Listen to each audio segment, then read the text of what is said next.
exercises you like to use as well. И поэтому в конце нашего сегодняшнего занятия я бы очень хотела услышать от вас какие-то примеры ваших личных разработок, упражнений, которые вы бы использовали или уже используете. Because we're all different and none of us write in the same way.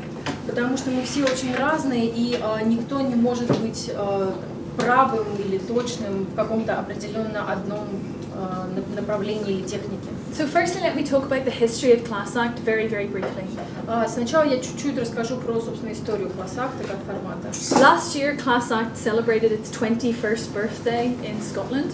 В прошлом году в Шотландии отмечался 21 год существования этого проекта. We had a big gala performance at the Traverse Theatre to celebrate 21 years. В театре Траверс было огромное праздничное представление, которое, собственно, отметило этот юбилей. And we presented the best play from each year of resulting class acts in a gala. Была представлена лучшая пьеса каждого из годов существования проекта. Invited back famous actors and directors who participated in the project over those years.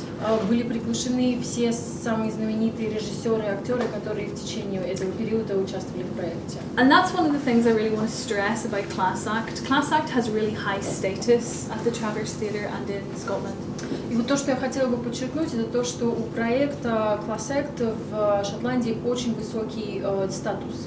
It's top professionals who deliver this project. Это лучшие профессионалы в своем деле, которые занимаются этим проектом. So it's not just emerging playwrights, but it's really established professionals who go into schools and work with children.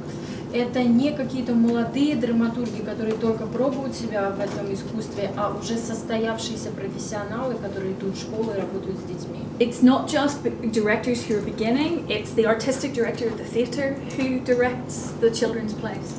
И это не какие-то начинающие режиссеры, а это художественные руководители, главные режиссеры театров, которые идут и ставят пьесы, написанные детьми. And I think that goes for all of the work we're talking about. One should never see this type of work as a way of making money or a way of making your career. Никогда участие в проекте не было способом зарабатывания денег или какой-то зарабатывания ступеньки в карьере. We do this because we want to do it as artists, because somehow it develops us as artists. То есть мы этим занимаемся, потому что мы художники, и это каким-то образом способствует нашему развитию как художников. And because we care about art, и потому что для нас важно искусство, которым мы and занимаемся. we want to promote the value of theatre to the young, to the younger generation. И потому что мы хотим донести важность театра, которую мы чувствуем для молодых людей, для подростков. If people who do come into this type of work doing it simply because they want to try to use it as a stepping stone, tend not to do the work very well. Те, кто приходит в этот проект, рассматривая как некую ступеньку в своей карьере, как правило, не очень хорошо работают. And you can hear through the stuff I've been speaking to you about this morning how difficult it is. И вы услышите еще много от меня, как это трудно делать, How much it demands of you. как это очень много требует от вас. So you have to be very dedicated to this type of work, but you also have to really know your stuff as an artist. И здесь два очень важных момента. Вам действительно должно хотеться это делать от всего сердца, и с другой стороны, это очень много требует от вас как от профессионала. Вы должны знать свое ремесло. And have a confidence in yourself as an artist in order to teach it to other people. И у вас должна быть уверенность в том, что вы способны преподавать другим людям свое искусство. And also you've got to be open to learning from them as well, which is one of the most important things. И еще одна из, возможно, самых важных вещей в этом: вы должны быть открыты к возможности учиться у других людей, даже у детей. When we first came to Russia in 2004, that wasn't the attitude with which we met. Когда мы впервые появились в России с этим проектом в 2004 году, мы такого отношения не увидели нигде. We were met with quite an old-fashioned attitude initially about from theatre artists here. Мы встретились с таким достаточно устаревшим взглядом на подобную работу от профессионалов, которые работали в театре. Now that rapidly evaporated, Но это очень быстро испарилось, which is a real testament to the theatre artists who worked with us. и это очень много говорит о тех как бы деятелей искусства, художников, с которыми мы работали. That they were open to seeing things differently. Что они в какой-то момент открылись и дали себе возможность посмотреть на вещи иным образом. But repeatedly, when we first, I came to Russia for 3 times a year in 2004, 2005, 2006. Я приезжала в Россию по 3 раза в 2004, 2005 и 2006 году. And anywhere that we did class act for the first time, the response of theatre artists was, should I care what a child thinks? I'm an artist. И везде, где мы первый раз входили в какое-то российское пространство искусства и начинали делать этот проект с профессионалами, мы всегда услышали, почему я должен заботиться о том, что думает какой-то там ребенок, я художник. There was a sense that being an artist made one some sort of higher life form. Было ощущение, что есть такое убеждение, что существование художника в России это как некая абсолютно другая, более высшая форма существования. And that somehow working with children and doing social theatre projects was actually devaluing yourself as an artistic professional. И было ощущение, что люди думают, что работа с детьми и включенность в какую-то социальную деятельность как бы снижает их уровень и статус. So I had to do quite a lot of work in trying to persuade people just how much it actually impacted and made my art better, and I genuinely think it makes what I do better than I do this other work. И я достаточно много времени тратила на то, чтобы объяснить людям, насколько значимо это делается для меня, как для профессионала, как много я беру из этого для своего искусства, для своего дела. Why does it do that? Because when you work on projects like this, when you work with children, when you work with prisoners, when you work with addicts, when you work with old people, you're right in the cracks of life. Почему я так считаю? Потому что когда ты работаешь с детьми, с старыми людьми, с заключенными, с какими-то людьми с проблемами, с наркоманами, ты попадаешь как раз на ту грань, где происходит сама жизнь. You know, you're confronting drama all the time, real life drama all the time. Ты каждый раз лицом к лицу сталкиваешься с реальной жизненной драмой людей. People living terrible conflicts and faced with impossible choices, you're meeting them all the time when you do work like this. И когда вы занимаетесь такой работой, вы сталкиваетесь с тем, что люди каждый в своей жизни проживают очень яростные конфликты, выборы, где, казалось бы, нет выбора. So I meet many new characters when I do this work. И когда я работаю в социальных проектах, получается, что я встречаю очень многие характеры и героев, возможно, своих будущих пьес. It gives me many new ideas for stories. И это дает мне огромное количество новых идей для моих историй. But also, ideas for our work they don't exist in a vacuum. They have to come from somewhere. И было бы наивно предполагать, что идеи берутся из воздуха, они должны откуда-то приходить. И это один из путей. And for me, and for many professional playwrights I know, those ideas come from pain, from questions, deep questions I can't answer about life and why human beings are the way they are. И для многих профессионалов, и для меня лично, этим источником являются боль, которую ты встречаешь в других людях, какие-то глобальные вопросы бытия, почему люди вообще такие, какие они есть. And that goes for the horrible things that people can be, but also for the heroic things that people can be as well. И разброс может быть от того, насколько чудовищными могут быть люди, до того, насколько героические поступки они могут совершать. So I find I just get more and more ideas because I'm not stuck in the little bubble that is the theatre world and the world of artists, where we're just making work for other artists.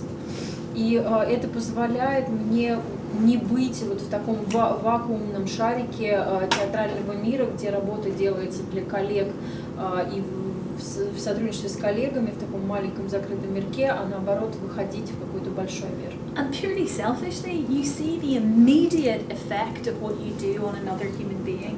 That's not what we tend to see in the theatre. И если говорить о каких-то таких абсолютно личных, эгоистических побуждениях, ты можешь видеть наглядно результат твоей работы на другом человеке, что мы не можем увидеть в театре, тот эффект, который пьеса оказывает сыгранная на сцене. We might see an audience laugh, we might see them cry, they certainly, hopefully applaud. Мы можем видеть, как зритель смеется и, возможно, плачет, аплодирует. But we don't know if our work actually means anything to them, if they ever think about it again, or if it ever changes anything in their soul. Но мы никогда не можем быть уверены в том, что это что-то для них значит, наша работа, которую они посмотрели. Мы никогда не узнаем, задумались ли они об этом еще раз когда-либо, или поменяло ли это что-то в их жизни. When you do this, you see it immediately. Когда вы занимаетесь подобной работой, социальной работой, вы видите этот эффект сразу же. And usually when it's especially difficult at the beginning, like I described earlier on. И тем ярче это открывается, чем сложнее было в начале, как я вам уже рассказывала. The most astonishing changes in people happen when they're really difficult at the beginning. Наиболее яркие и очевидные перемены были в людях, которые были самыми трудными в начале. So, two things. The very first class act that we did was in Togliatti. Несколько фактов. Первый класс мы сделали в Тольятти. And I was given a particularly difficult group to work with.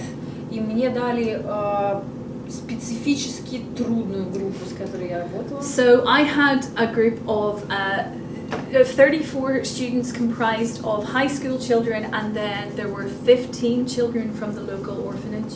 Была группа из 34 подростков, и 15 из них были из местного детдома. And they would not work with each other.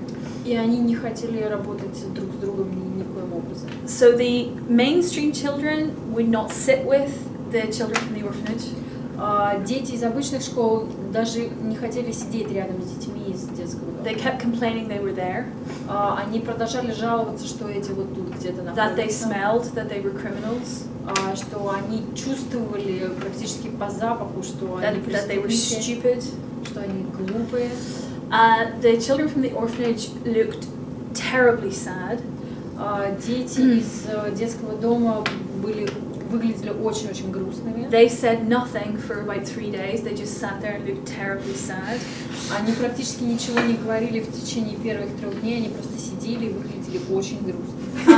And there was no mixing between these children at all. И они абсолютно никак не перемешивались. So again, prejudice. То есть это предрассудки. The children from the orphanage were prejudiced against the mainstream children, thinking, you don't like us, you're never going to accept us, so we won't even talk to you. Дети из детдома, их предрассудок был в том, что обычные дети никогда их не примут, никогда не будут с ними разговаривать, поэтому проще вообще не смотреть в их сторону и просто сидеть отдельно. And the mainstream children had a mainstream prejudice against young people from that background. И у детей из обычных школ были обычные, принятые в нашем обществе предрассудки по поводу детей из детдома. But Но I just kept going. Я просто продолжала работать. And I just made them work with each other. Я просто заставила их работать друг с другом. So one of the things that I always do is towards the end, when the plays are almost finished, we have a group performance. И то, что мы обычно всегда делаем, уже ближе к концу драматургической мастерской, мы делаем, когда пьеса почти уже готова, мы делаем общую читку. So before the professional actors perform the scripts, I get the children to perform the scripts for each other. То есть до того, как профессиональные актеры сыграют эти тексты, дети, авторы читают друг другу по ролям эти тексты, которые они написали. So I tried to mix the groups a bit by giving mainstream plays to orphanage children and orphanage plays to mainstream children. И я сделала таким образом, что я перемешала. Я поставила на главные роли в пьесах обычных детей, детей из детдома, и пьесы детей из детдома отдала обычным детям. And with the brave ones who were prepared to try this, we just did a little showing on the first morning. This first morning I tried it, of maybe 3-4 plays. И для тех, кто согласился и выразил смелость поучаствовать в этом, мы сделали в одно из утр 3-4 пьесы, вот попробовали так прочитать. And it turned out that the children from the orphanage were really good actors. И выяснилось, что дети из детдома были потрясающими актерами. They were so professional about it, and they took it so seriously. Они были настолько профессиональны в том, что они делали, и настолько серьезно подошли к задаче. And that's because they had a teacher in the orphanage who was a drama worker, and he had trained them, and they were regularly performing.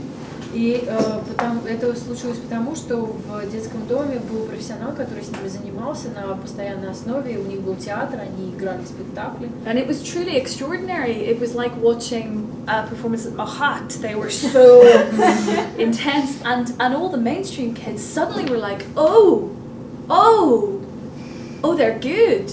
And then it was like, Miss, can he be in my play? I want him to be in my play, please. And suddenly they became stars.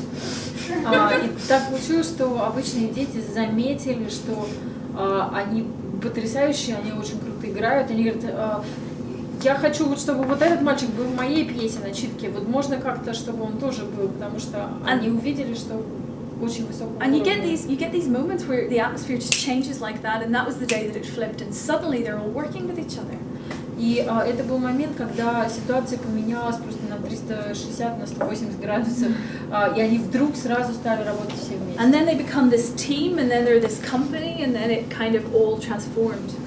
И они стали одной командой, и все поменялось кардинально. The artistic director of the theatre, the Kalesa Theatre, where we did the project, и художественный руководитель театра «Колесо» в Тольятти, театр, который принял этот проект, got all of his young apprentice actors together, and we presented the project to him, hoping that this theatre would be the host. Не приняли, но как бы собирались принять этот проект, и он собрал своих актеров, и мы представили этот проект труппе, надеясь, что этот театр станет базой для проекта. They just laughed. Они просто смеялись. And just said, no way are we doing this. Мы ни за что не будем это делать. So, over a couple of days, we worked on them and eventually persuaded this guy that it was a good thing to do, and because I'm also a director, he sort of listened to me a little bit on this and decided he would take my word for it, so a lot of pressure again.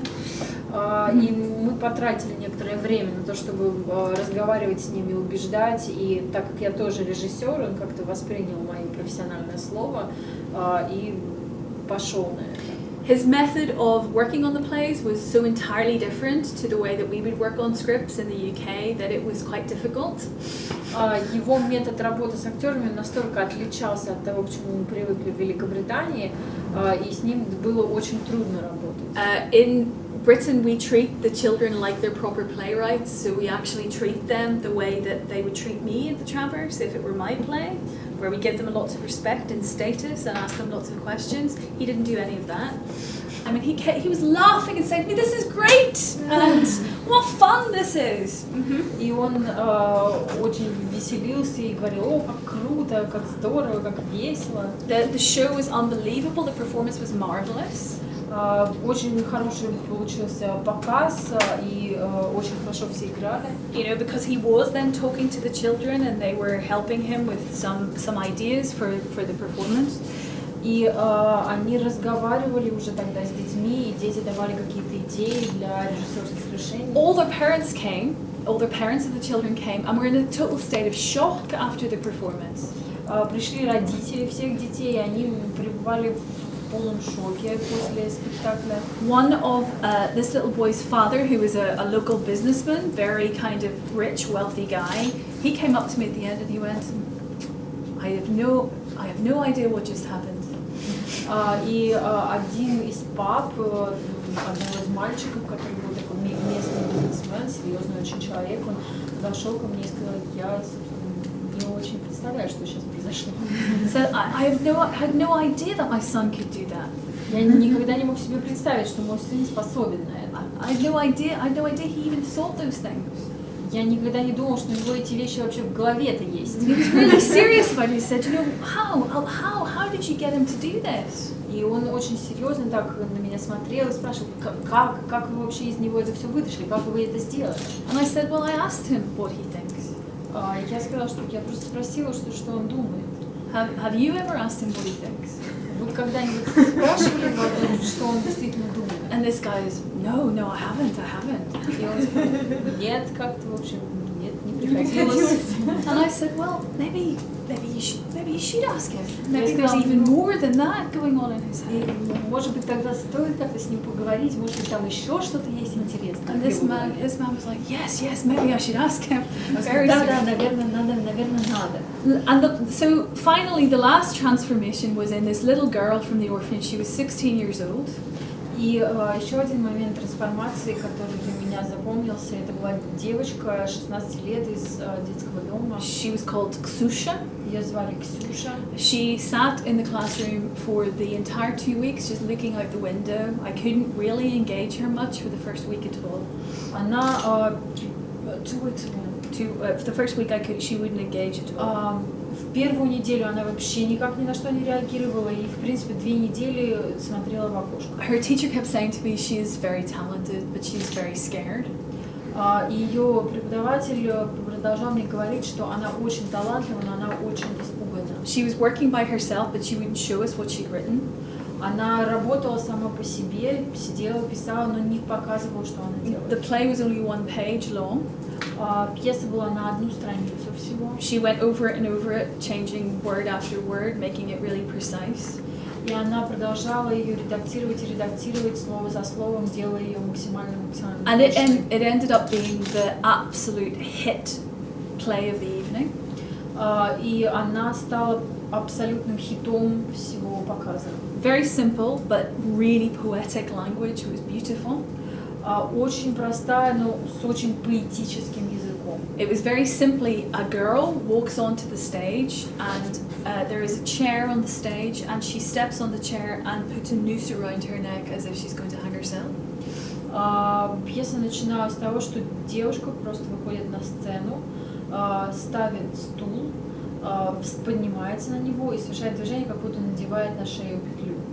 And she makes this speech about her life, which is beautiful poetry saying how her life is worthless and she has no reason to live because there is no one who cares about her, and if no one cares about you, why then would you choose to go on living? И она произносит монолог очень поэтическим языком, где она говорит, что у нее нет смысла в жизни, что ее никто не любит, и если тебя никто не любит, то, собственно, зачем тебе существовать? And then this boy comes on and he watches her, listens to her make this speech. И выходит мальчик, он слушает этот монолог, находясь на сцене. And he says to her, I care that you're living. И он говорит, ну вообще для меня важно то, что ты живешь. And she says, oh, don't be silly, go away. И она говорит, не говори чушь, иди. And then he makes this beautiful speech back to her about life and how life is precious and important and that he would like a chance to show her about the goodness in life. И тогда он в ответ произносит ей речь о том, в чем ценность жизни, насколько жизнь прекрасна, как много в ней всего, и что он хотел бы иметь шанс показать ей это все. And he walks towards her and says, just try it, and if you don't like it, you know, then you can go back up on the chair again. И он подходит к ней и говорит, что ну давай, может быть, попробуем, и если тебе все-таки не понравится, ты всегда можешь вернуться на этот стул. And she'd written this stage direction a long silence. И, значит, в ремарке она пишет длинная пауза. And the girl just steps down off the chair and takes his hand, and they walk off the stage together, and that was the end of the play, and everyone was in the audience. There for about 30 seconds, no one could do anything, and then everyone started clapping. И девушка спускается со стула, берет мальчика за руку, и они просто уходят со сцены. Больше ничего не происходит. И была 30-секундная пауза, никто не мог собраться, и только потом начались аплодисменты. Все были поражены. Afterwards, everyone wanted to know who this writer was, and they couldn't believe that it was a child from the orphanage who'd written it, especially Igor's dad, who couldn't believe what Igor had in his head either. И после все очень хотели узнать, кто написал эту пьесу, и когда узнали, что это девочка из детского дома, никто не мог поверить, вот, особенно папа Игоря, который про своего сына-то ничего не знал. So it was that was transformative for her. Her whole personality, like she just smiled and she was looking at people, and it was, subsequently, I'm not sure what's happened to her now. Unfortunately, she ended up with a boyfriend in the army who went to prison, and I think she got married to him, so I don't really know what's happened to her since. И в итоге проекта она очень раскрылась, она начала улыбаться, она начала смотреть на людей, она как-то стала коммуницировать, и я не знаю, что дальше с ней случилось. Последняя информация, которая у меня была, то, что у нее был бойфренд, который пошел в армию, потом он сел в тюрьму, и, возможно, она за ним замужем, то есть, не знаю. So that was the first class act, and every class act has been very similar here in that there's always the same struggle trying to get artists to understand that this is a really important and edifying thing to do for them. И с тех пор каждый раз класс-акт — это такая борьба за то, чтобы доказать, что то, что мы делаем, это важно, что это искусство, что это меняет жизни людей. So there are 4 basic principles of class act. Есть 4 основных принципа этого формата. 4 different reasons why the Traverse Theatre decided to launch this project 21 years ago.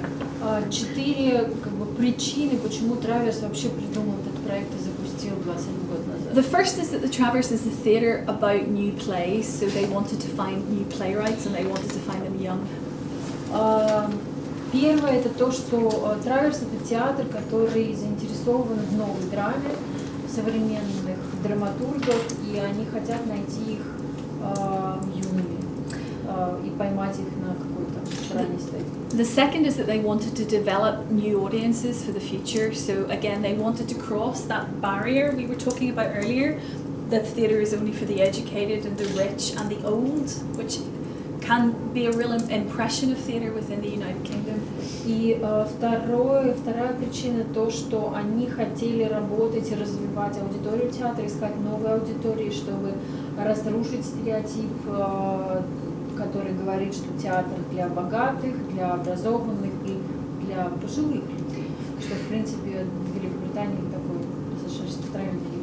So instead of keeping the process secret and kind of mysterious, that we artists are the high priests of culture and what we do is really secret. И чтобы не поддерживать вот этот стереотип сакрального искусства, покрытого мраком тайны, что мы там что-то такое великое делаем. The idea was to open out the process and say, look, this is how we make a new play. From the very beginning, from the idea the playwright has, right up until the lights go on and the audience come into the theatre. Решили сделать абсолютно противоположную вещь, то есть наоборот, раскрыть все механизмы создания театра, от идей до момента включения света в зрительном зале, когда зрители входят в этот зрительный зал, чтобы увидеть спектакль. Третий пункт — это то, о чем мы сегодня утром говорили, это социальное и личностное развитие. So people gaining confidence, gaining emotional understanding of other people and empathy. Люди научаются, получают опыт в виде искусства, получают опыт в эмпатии, сопереживании, эмоционально развиваются, учатся понимать других людей. Learning how to communicate within a group and learning how to communicate your own ideas to another individual. Они учатся общаться в группе, и они учатся доносить свои мысли, идеи до других людей. And the fourth element is educational engagement. И четвертый элемент — это включенность в образование. Anecdotally, what the Traverse are told from schools is, and I've seen this effect myself, is that children who engage in class acts start to work more productively in other classes. То, что мы этого не ожидали изначально, но школы, с которыми мы работали, потом стали нам передавать информацию, что те дети, которые прошли через проект, стали более внимательны в образовательном процессе, стали больше уделять внимание своему образованию, выполнению заданий в школах, просто учиться лучше стать. So, for example, I've just been working in a very economically deprived area of Edinburgh in a school. I've just finished doing the class act classes for this year. Я, например, работаю в школе в очень бедном районе Эдинбурга. Вот только что закончились занятия нашей драматургической мастерской. Very difficult children, really difficult. Очень тяжелые, трудные дети. Really kind of poor economic background. Очень бедные экономически. Low academic achievement. Очень низкая успеваемость. Low confidence levels. Очень низкий уровень самоприятия и самооценки. And watching the change in them has been pretty spectacular. I'd forgotten how spectacular it can be. И наблюдать за тем, как они меняются в ходе проекта, это просто отдельное зрелище и удовольствие. Я даже позабыла, насколько ярко это может быть. Because the last couple of years, the Travers has sent me to fairly nice schools. Потому что последние несколько лет Траверс отправлял меня в такие достаточно успешные школы. I think to give me a rest, but this year they sent me to a difficult school again. Наверное, чтобы дать мне немножко отдохнуть, а в этом году они меня вернули.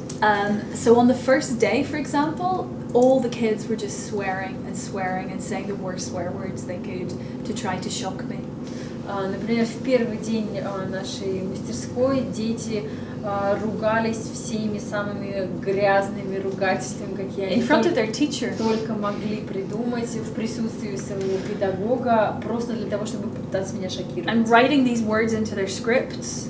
И вписывали эти слова в свои пьесы. And they were really trying to say, there's no point in you coming and working with us because this is as good as you're going to get. That's what I understood them to be saying.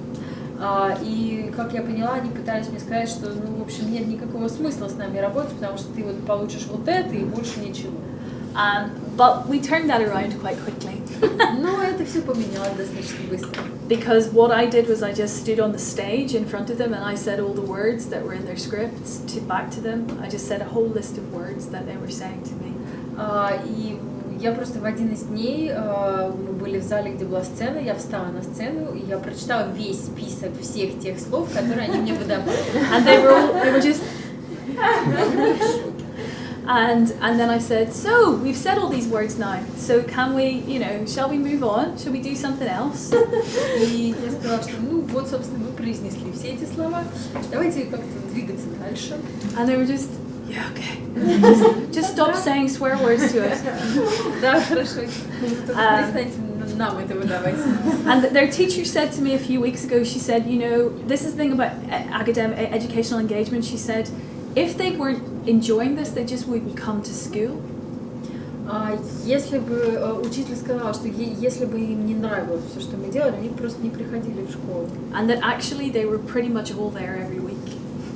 Они практически полностью посещали все эти занятия каждую неделю. Because it's the only time for most of those children that any adult actually asks them what they actually think about anything, and they get to actually say what they actually think about anything. Потому что это было то время, когда, возможно, в первый раз взрослый человек спрашивал, что они действительно думают, и у них была возможность это сказать. And of course they're writing about their lives, so they're writing about the fact that they have no ambition. We had 3 plays in that class. We have 3 plays. In January, all these plays will go on in our class act performance, but we had 3 plays that were all about young people with a dream or an ambition, and they can't achieve it because they're economically or socially deprived in some way. И они так или иначе пишут о себе, потому что, например, вот в тех пьесах, которые мы сейчас получили, которые в январе будут на сцене Траверса в финале проекта, 3 пьесы говорят о том, что молодой человек, у которого есть некая амбиция и мечта, не может ее осуществить, потому что у него очень бедный бэкграунд, то, что он из бедного района, из бедной семьи. So they're expressing, even though the plays are made up, they're expressing something about their lives that they can't fix, and they're like we actually do when we write a play. When I write a play, I'm often researching a question I have or a problem that I'm trying to work out. И несмотря на то, что пьеса может быть совершенно фантастической, придуманной, выдуманной, все равно они кладут туда какую-то свою проблему, И это то же самое, что делаем мы с вами. Очень часто, когда я пишу пьесу, я исследую тот какой-то свой больной вопрос, который мне хочется как-то разработать. And that's exactly what they're doing too. И они делают то же самое. So they're just doing exactly what we would do, and that's what's really fascinating about it. То есть они делают ровно то же, что мы, профессионалы, делаем, и это потрясающе, это удивляет каждый раз. And then, of course, you always get the love triangles plays. И всегда есть пьеса о любовных треугольниках, любовных отношениях. You get those all over the world. Они случаются по всему миру. One of my favorite Russian plays that you always get in a class of Russian children doing class act is. И один из моих любимых сюжетов, который всегда возникает в России. There is a 15-year-old boy. Это 15-летний мальчик. And he is very depressed. И он в депрессии глубокой. And then I will ask it's usually a boy writing this play. Очень часто именно мальчики пишут такие пьесы. I will go, but what's the conflict? What's the plot? И я у него спрашиваю, в чем конфликт, в чем, собственно, история, сюжет. And this student will say, he is just depressed. Он говорит, ну, у него просто депрессия. That play happens in every Russian class act I've ever done. И вот в моей практике работы в России в каждом класс акте была такая пьеса. So it's my favorite. Это моя любимая. Any questions so far? Есть пока какие-то вопросы, которые хочется задать? Пожалуйста, как долго вы занимаетесь с детьми по времени? Сколько дней занимает вас? So how long do you work with children in the UK? In the UK, I have been going once a week for 2 hours since the end of September. So that's, I suppose it's been over 8 weeks. То есть каждую неделю на 2 часа в течение, наверное, 8 недель. То есть с конца сентября до But that's about декабря. 16 hours. То есть получается в общей сложности где-то 16 часов. And then we have rehearsals for 3 days after Christmas and then the performance. И у нас 3 дня репетиций после Рождества и дальше спектакль. And we also have a development workshop in the school where the actors and directors from the Travers go to the school and will read the plays aloud for the children in their classroom. И у нас есть такие занятия, которые, ну, по-английски это просто development. У нас нет такого аналога. Это такая открытая репетиция, когда режиссер с актерами приходит в школу и делают читку для детей их текстов. So it's quite a lot. When I've come here, we tend to do it all in a week, all day, every day, for the course of a week. And that's fine as a model. I think what you sometimes don't get is the thinking time for the children. Когда это происходило в России, то здесь обычно драматургическую мастерскую укладывали в неделю, когда каждый день происходят занятия, сколько-то часов. Это в принципе нормально как модель, потому что количество часов примерно то же самое, но нет вот этого разрыва на подумать. А как отличается сама конечная пьеса за это? What do you think if it affects the quality of the text at the end? If it is the weak or the scheme that you use? Not really. I think what affects the quality of the text is how you work with them.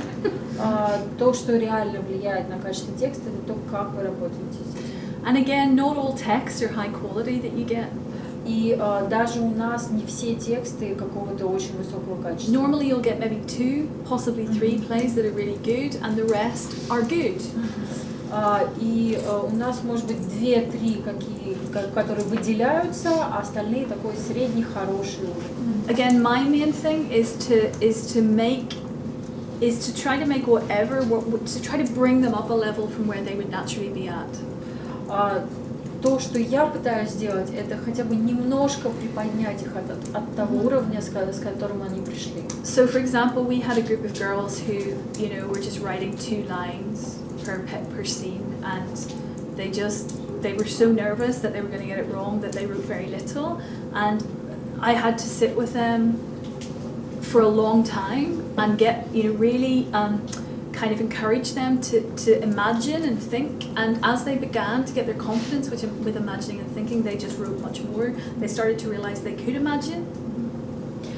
И, например, у меня был случай, я работала с двумя девочками, они были настолько неуверены, боялись что-то сделать не так, что у них каждая сцена была на 2 строчки, и все, сцена менялась. И мне пришлось просто достаточно долго сидеть с ними, разговаривать и дать им возможность понять, что они могут придумывать повороты, сцены, разговоры. И тогда, когда у них появилась вот эта уверенность, что они могут это делать, и у них получается, они стали писать какое-то приличное количество текстов. And their play ended up being quite good in the end, actually. И пьеса в итоге получилась очень хорошая. I always find that it's the young people who you think will least be able to do this who are the best. И вот у меня очень часто так происходит, что ты смотришь на детей и видишь, что вот у этого, скорее всего, очень неважно все получится, и я каждый раз ошибаюсь. It's the children who are academically very gifted and bright and well behaved who find writing a play more difficult. Те дети, которые более успешны в учебе, более образованы, более эрудированы, как правило, им гораздо труднее написать хорошую пьесу. Как правило, это девочки. Usually it's girls. Not always, We did a class act Caucasus in 2006. В 2006 году мы делали класс-акт «Кавказ».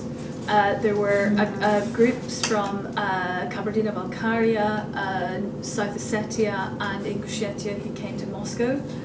Дети из северокавказских республик, из Кабардино-Балкарии, Ингушетии, Южной Осетии, да, The group who came from Ingushetia didn't realize they were coming to do a playwriting project.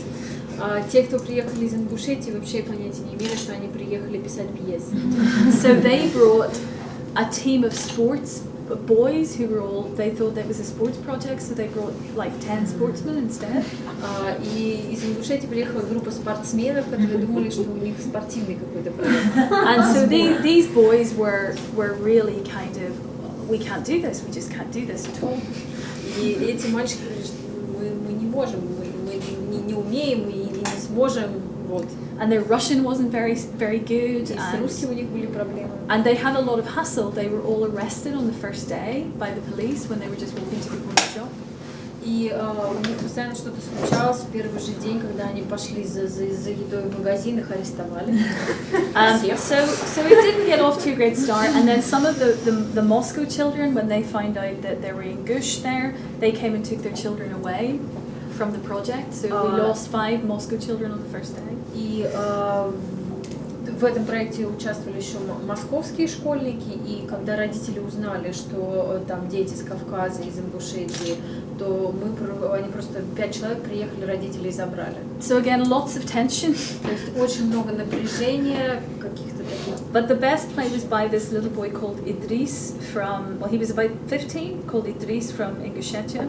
И, на мой взгляд, лучшая пьеса была написана мальчиком из Ингушетии, его, кажется, звали Идрис. And his play was like a myth about a little wood goblin. И его пьеса была похожа на какой-то миф о таком лесном духе. And he's like this big strapping basketball player. И он такой огромный, такой игрок в баскетбол.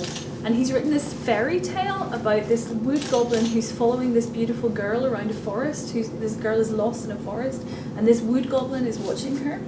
И он написал такую мифологическую, нежную пьесу про этого лесного духа, маленького гнома, который присматривает за девушкой, которая потерялась в лесу и как-то идет за ней. And she's scared, and he wants to help her find her way out of the forest, but he says, I can't talk to her because I'm so ugly, and everyone says wood goblins are evil, so I'll just scare her more. И он хочет ей помочь как-то, чтобы она не боялась, чтобы она нашла путь из леса обратно, куда ей нужно. Вот, но он говорит, что он не может с ней заговорить, потому что лесные духи такие отвратительные, страшные. И вообще все говорят, что лесные духи — это зло. And so he starts crying. И он начинает плакать. And she's crying. И она плачет. And she hears him crying and goes, who's there? И она слышит, как этот дух плачет, и она спрашивает, кто это. And he goes, don't look at me, I'm too ugly. Не смотри на меня, смотри, я очень страшная. And she says, no, talk to me. Oh yeah, you are quite ugly.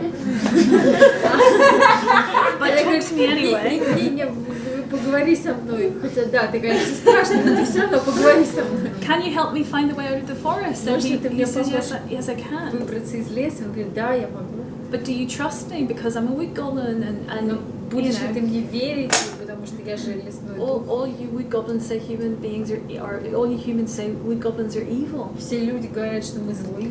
And she says, look, I'm lost and you're my only hope. I'll trust you. So he helps her out of the forest and they become friends and everyone, like in a good fairy tale, is happily ever after. И в результате она ему говорит, что ну, понимаешь, я как-то в общем заблудилась, и ты моя единственная надежда, я тебе поверю. И он ее выводит из леса, они остаются друзьями, и, в общем, как в любой сказке, все дальше жили долго и счастливо. So it was funny and it was sweet, but what was that play about? Prejudice? И как бы это было мило и смешно, но, собственно, о чем эта пьеса? О предрассудках? I don't think he thought he was writing about prejudice. И я не думаю, что он думал, что он пишет о предрассудках. But that was the metaphor. Но это вот такая метафора. And that was the best play, and it came from somebody who didn't even come to participate in a play or anything. И это оказалась самая крутая пьеса, и написал ее человек, который понятия не имел, что он это будет делать. So yeah.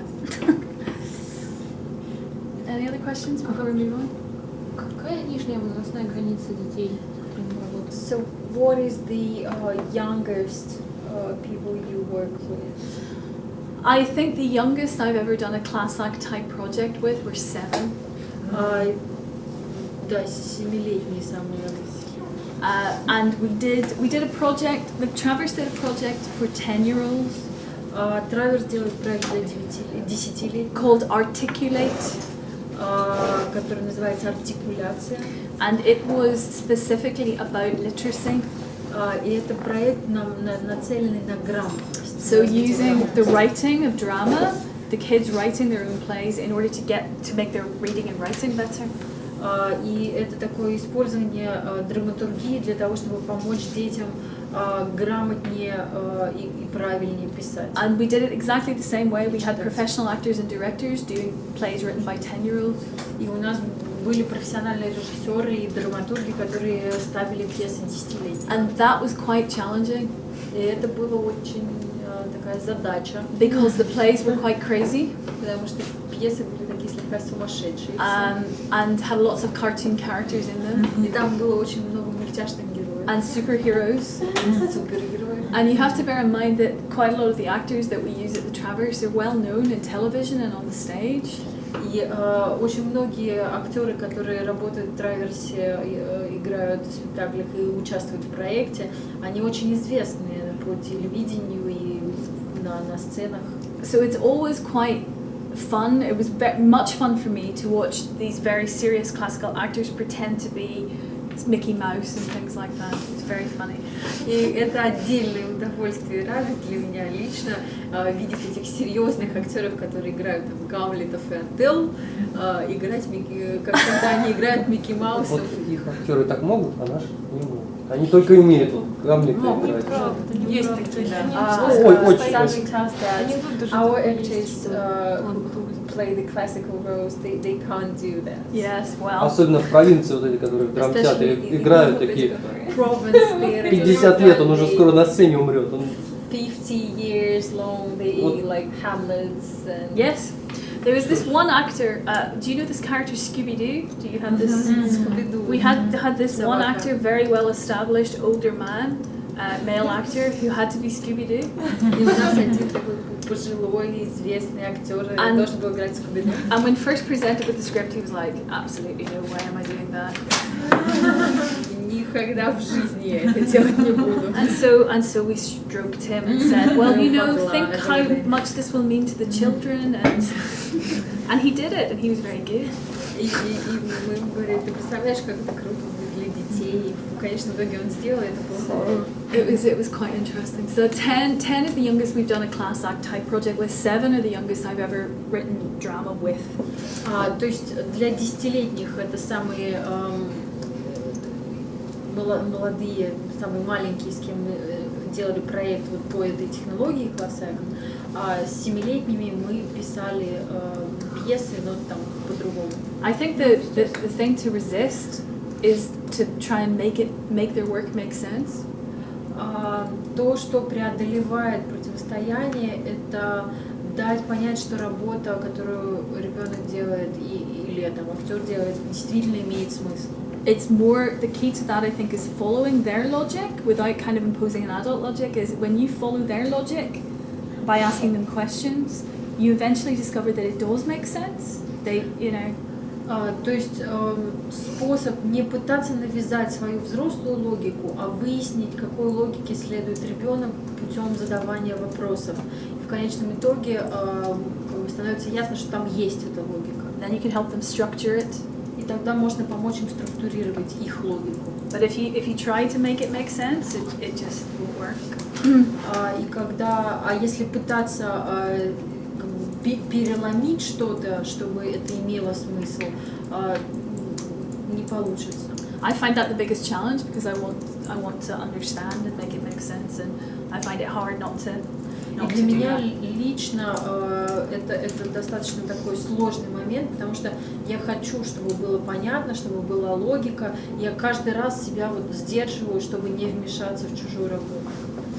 А вы работали только с детьми социально какими-то трудными, а были ли какие-то дети, например, больные, может быть? Have you worked only with the socially deprived children with like poor background, or you've No. worked with the disabled? Yes, I've worked with disabled children as well. I've worked with so many different groups. I haven't told you half of the stuff I've done, but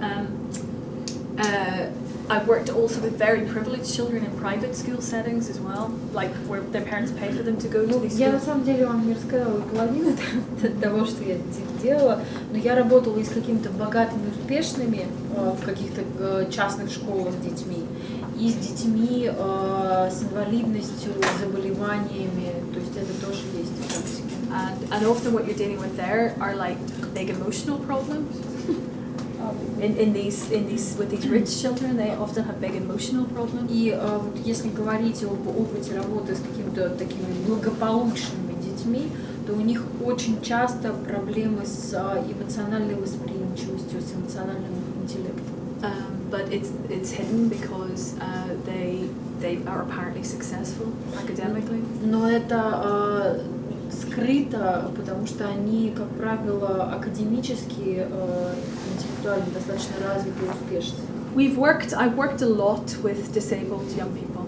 И я очень много работала с особенными детьми, с инвалидностью, заболеваниями. A connection between Togliatti and that work is that I brought 16 children from the same internat to Glasgow in 2007 or 2006 to do a joint project with a group in Glasgow.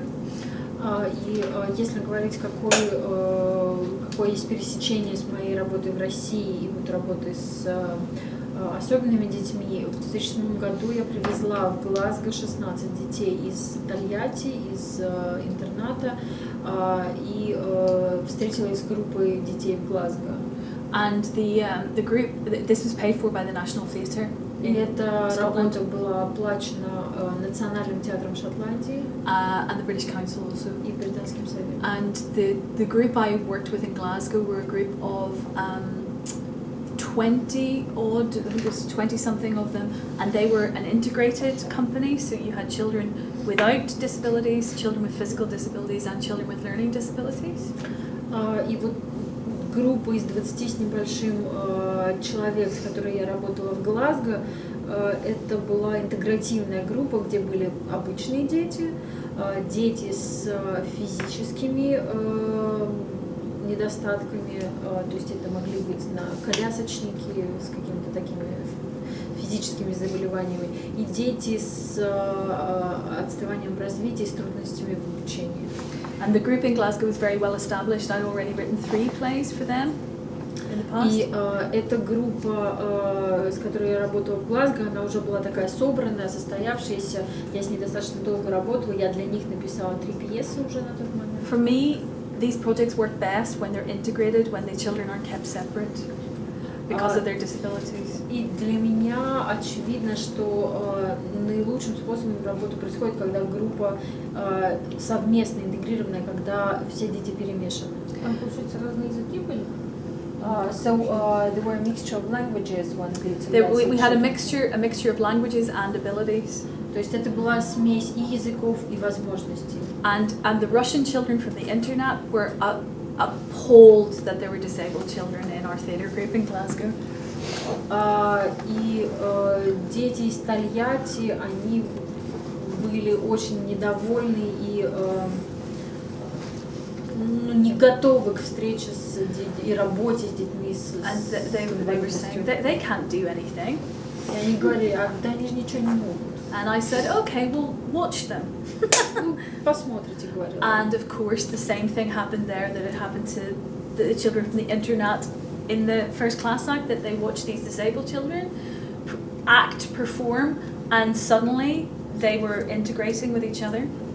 И случилось то же самое, что вот тогда, когда были обычные дети и интернатские, когда они увидели, что дети играют, несмотря на свои физические недостатки, и участвуют в постановке, и успешны в этом, все поменялось. So it was really, that was a very interesting one. Myself and another very established playwright, we wrote the play together, and these 34 children from Russia and Glasgow, disabled and non-disabled, performed it together, funded by the National Theatre, and it was very, very successful project. Я работала с еще одним очень успешным профессиональным драматургом, с которым мы вместе написали пьесу для этой группы из 34 детей. Пьеса была и на русском, и на английском одновременно. Это был очень интересный опыт. Some of the Russian children performed in English. Некоторые русские дети играли свои роли на английском. There was one girl who was in the internat not because she was an orphan, but because she had physically assaulted someone and had been placed in the orphanage because she was a criminal. Одна из девочек, которая приехала из Тольятти, была на самом деле не сиротой, а была помещена в интернат, потому что она совершила некий проступок. Never have I seen a young woman change again. She performed her entire scene, just her and a Scottish boy. She performed the entire scene, which was about 10 minutes long, entirely in English.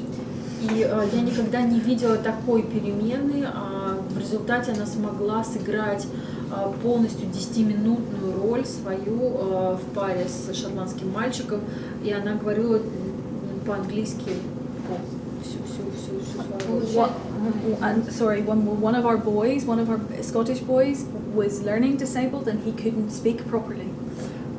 И один из наших мальчиков шотландских, у него была инвалидность, отставание в развитии, он не мог нормально разговаривать. He could walk and move around, but he couldn't talk properly. Он мог перемещаться, что-то делать, участвовать телесно, если можно так сказать, но говорить качественно он не мог. But his role in the play that we gave him was to walk on stage and say one entire line in Russian.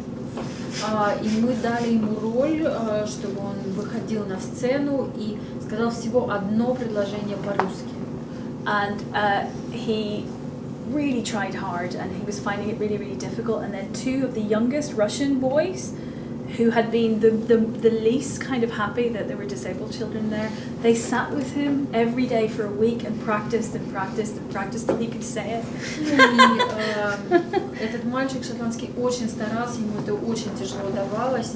И в итоге два русских мальчика маленьких самых, которые были очень недовольны тем, что они работают с инвалидами, с особенными детьми, они сели с ним и каждый день в течение недели помогали ему выучить, как это произносится по-русски. And when he went on stage, we didn't know if he could say it, and he did. He said the entire line really clearly in Russian, and then went, yes! Like this, came out of character, and yes! And the two little Russian boys went, yes! From off stage, and it broke the... I had to go, shh, we're acting. И когда настал момент ему выйти на сцену в своей роли и сказать эту фразу, он вышел, сказал, и потом, выйдя из роли, моментально сказал И двое ребят, его учителей, которые были за сценой, говорят, It's funny. А получается, то есть вы, это не была лаборатория, когда они писали пьесу, вы для них написали пьесу, они ее просто проигрывали. So it was not the chance when they were composing the drama, but you made drama. They improvised it and we scripted from their improvisation, so they were still leading it. It was still the story they wanted to tell, all of them together, and we split the group into two halves, and I worked with one half of the group and the other British playwright worked with the other half. Мы работали следующим образом. Мы разбили группу на две части. Я работала с одной, мой коллега с другой, и они импровизировали. Это была история, которую они хотели рассказать. Мы записывали за ними их импровизации, дальше структурировали. То есть все равно они играли лидирующую, ведущую роль. It was still very much their story. То есть это все-таки была их история в большей степени. А у вас какое-то психологическое образование или это просто способности природные в работе? Нужно просто обладать большими способностями психологическими, чтобы работать с таким вот. Have you had any degree in psychology, No. or it's your like natural ability? I'm a playwright. Я драматург. So are you? We're the best psychologists of all. Мне кажется, что мы лучшие психологи в мире. That's why we do this. Поэтому мы Не этим каждый занимаемся. же человек сможет, но написать это одно, а работать с людьми это уже другое немножко. Поэтому не каждый сможет это сделать. Какие-то законы, да, существования коллектива, вот все эти несколько ситуаций, вот Никола привела пример, мне кажется, вот она говорит, и случилось чудо, да? Но это очень продуманное, запрограммированное чудо. The girl felt that you need to have a particular ability to work with the group of people to lead them, to react on their reactions. I didn't always have that though. And Yulia tells that you expressed us and showed some stories about that you've had some situation then miracles happened, but you prepared that miracle. Yeah. But I go back to what I said this morning. I wasn't always able to lead in this way.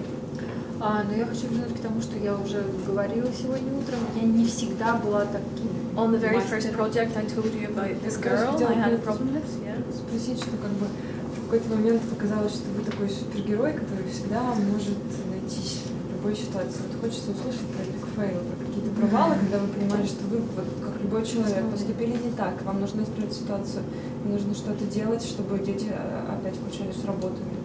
So, first I will ask you to tell the story that you wanted to tell. Then Polina told that now we have a picture that you kind of a superhero that can do anything, reacting and coping with any situation. And we actually now need to hear some epic fail story. Well, I did. And how you I told you this morning that the very first project I did was very difficult for the first 4 weeks. It was chaos. Первый проект, который я делала, первые 4 недели был тотальный хаос. I came home after every session on that first project with this girl who wanted to assault me, just thinking, oh, I can't do this. I don't know how to do this. И у меня была какая-то дико трудная девочка, которая постоянно пыталась меня оскорбить. И я каждый раз, возвращаясь домой после занятий, говорю, боже, я не могу это делать. Я не знаю, как это делается. But then as a playwright, what do you do when you're trying to understand characters? When you try to, you become them, you get inside their head? И дальше, просто как драматурги, что ты пытаешься сделать, когда ты пытаешься понять героя? То есть ты пытаешься стать этим героем, влезть в их голову, в их психологию. And so that's what I did in order to devise the method that I use. And I had to think, what do these young people want from me? In any environment that I go into, I have to imagine myself into that person's circumstances first, whether I'm working with prisoners or children or the elderly.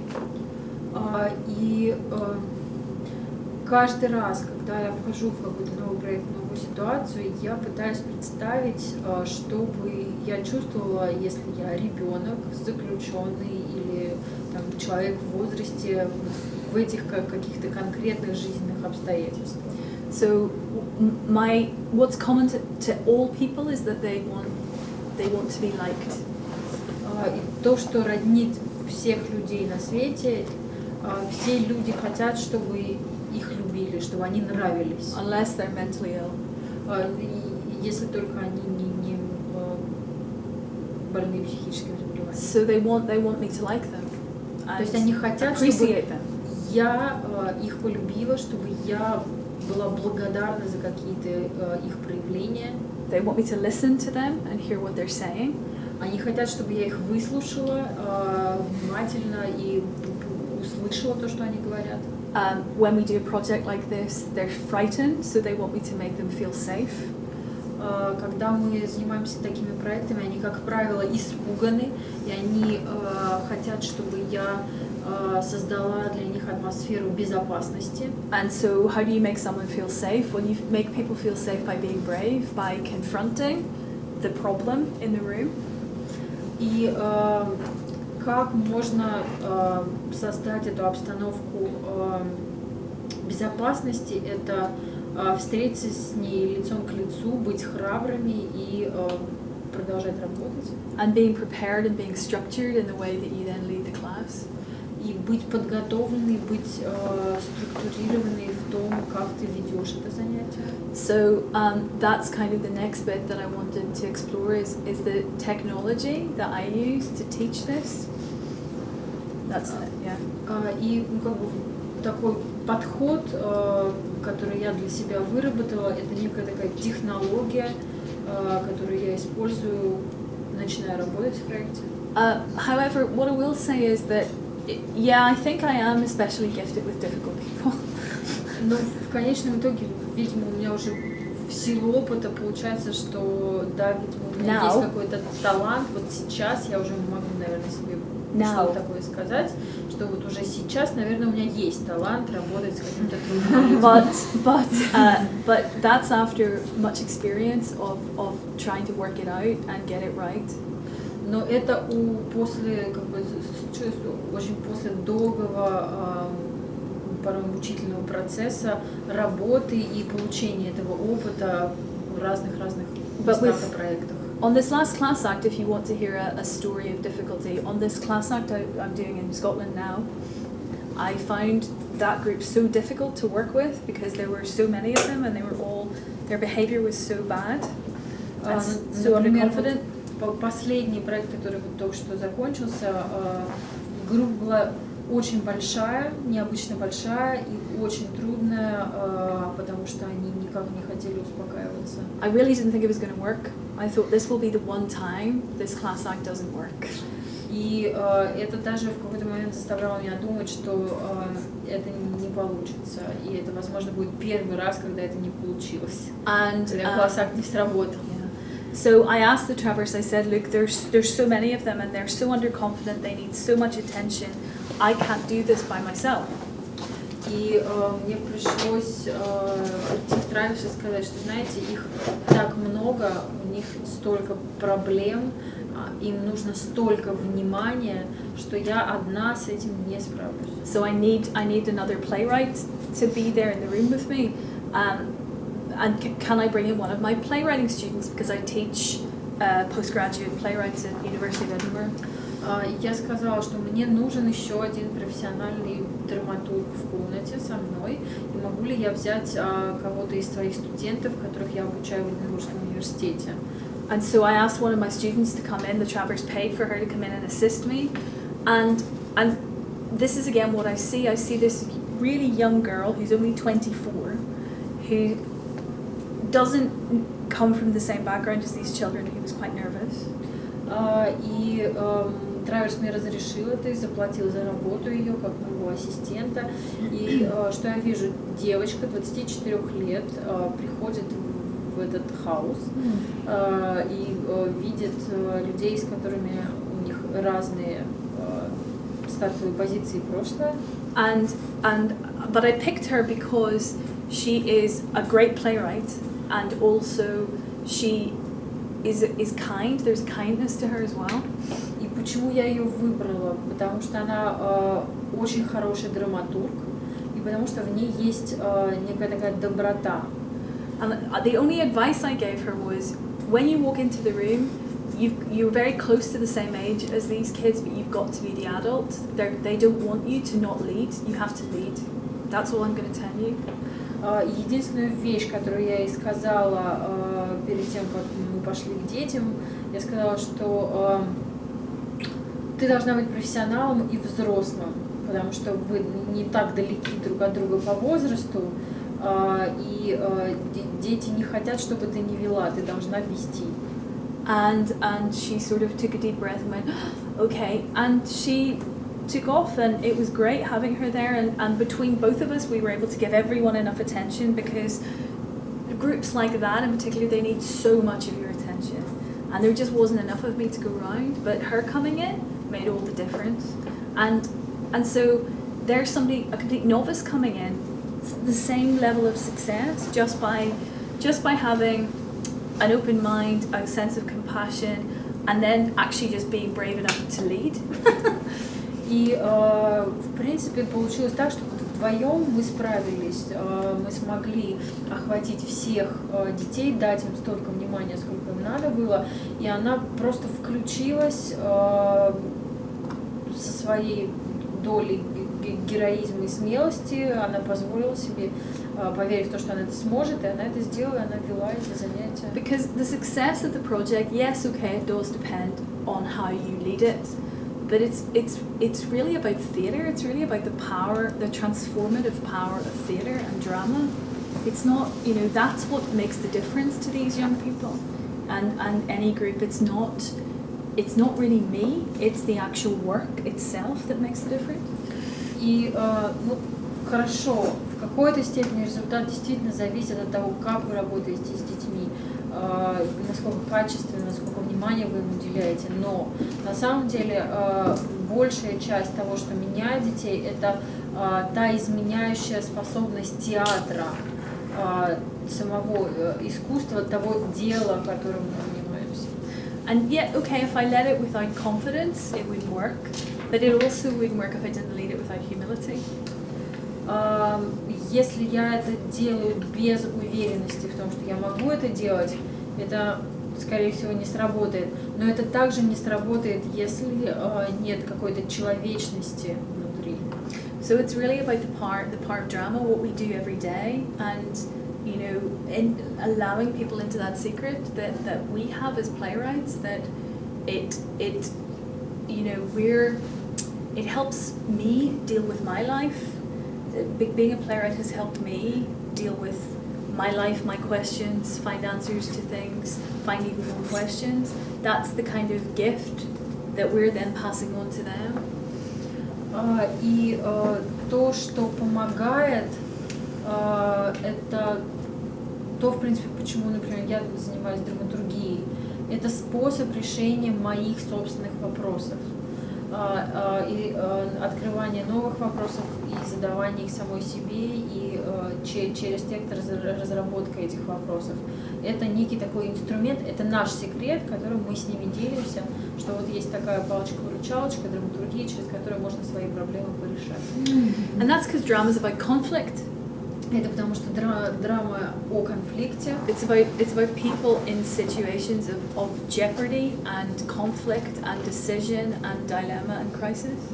И это потому что драматургия, драма о людях в ситуации выбора, непонятных ситуациях, в которых не ясно, как поступать, в ситуации кризиса, проблемы, трагедии. What I explain to my playwriting students at the university when I'm teaching is that the reason why we need plays to be written, the reason why we need theatre, is because most people avoid conflict and dilemma, and most people never go after their big dreams, never confront their real problems. Most people avoid, they live lives avoiding conflict. И то, что я говорю моим студентам в университете Эдинбургском, для чего, собственно, надо писать пьесы, для чего мы пишем пьесы, потому что люди проживают свои жизни, избегая конфликтов, не следуя своим большим мечтам, обходя рифы и опасности, а в театре мы можем показать то, что случается с людьми, если они имеют смелость что-то такое сделать. Most people don't risk anything in Люди life. очень не любят и, как правило, не рискуют ничем в своей Whereas жизни. when we write plays about people on the edge of taking massive risks and then taking them. И то, что мы делаем в драматургии, это мы пишем о людях, которые находятся на грани очень большого риска в своей жизни и которые идут на этот риск. And that's why people want to watch films and stage plays and television, because they're living vicariously through the dramas that we create as playwrights. И почему людям нравится смотреть кино, некоторым ходить в театр или смотреть что-то по телевизору, это то, что мы протаскиваем их через жизненные перипетии, на которые они в своей жизни не готовы решиться. So this work that we do socially is applied drama. That's what it's called in the UK. We take conflict, the creation of like fictional conflict, but we apply it then to real life and kind of help people deal with their real conflict through creating a fictional one, if that makes sense. И в Великобритании такой театр, он не называется социальным, он называется прикладным.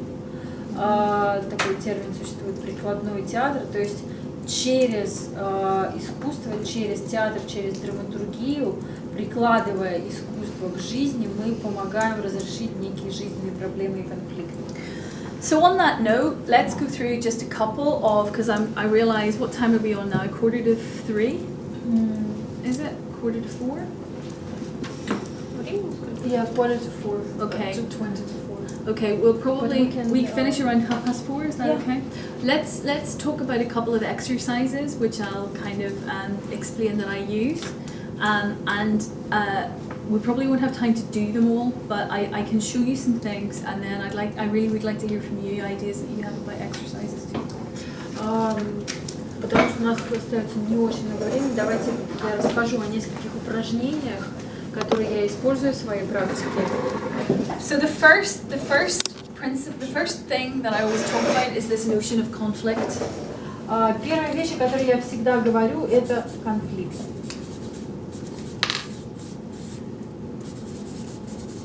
And I talk about this being the unbreakable rule of drama. Я говорю о конфликте как о главном и основополагающем правиле драматургии. Okay, that there aren't any other real rules that you can't break, but this one you can never break in drama.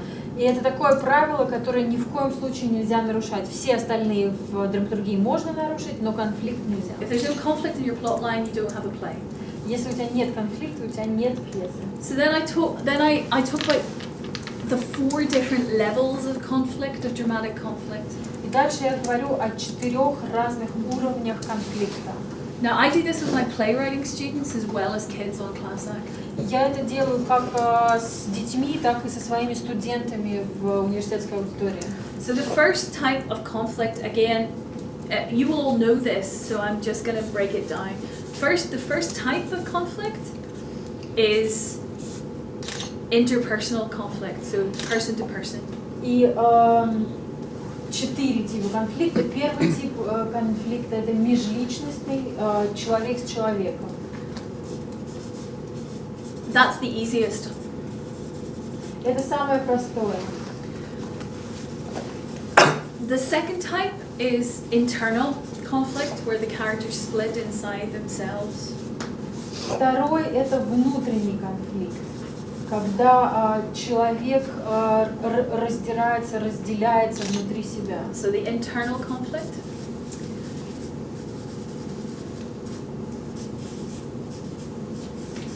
And then the third type is what I call horizontal conflict or social conflict.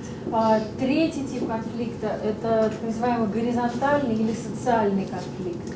What do I mean by that? I mean where your character's choice of action or their choice of goal, the thing they're going after in the play, Это говорит о том, какой выбор совершает герой в способе действия или цели. that it puts them at odds with their social group, like their family or their group of friends, or society as a whole. И это ставит героя в конфликтную ситуацию с какой-либо группой, с родителями или с обществом в целом. The fourth type is what I call vertical conflict. Четвертый тип конфликта вертикальный. And I mean any force that comes against your hero, your character, that isn't people.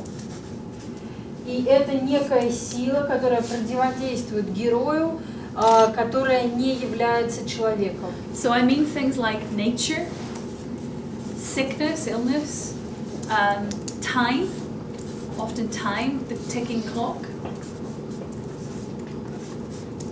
Genetics can be. Это может быть природа, генетика, болезнь, время, The supernatural, что-то сверхъестественное, fate, destiny, yeah. Судьба, Death, смерть. all these things that are not people. So, and then I will go through and I will ask them to name plays, books, films they've seen, and give me a type of conflict that appears. You know, which one appears.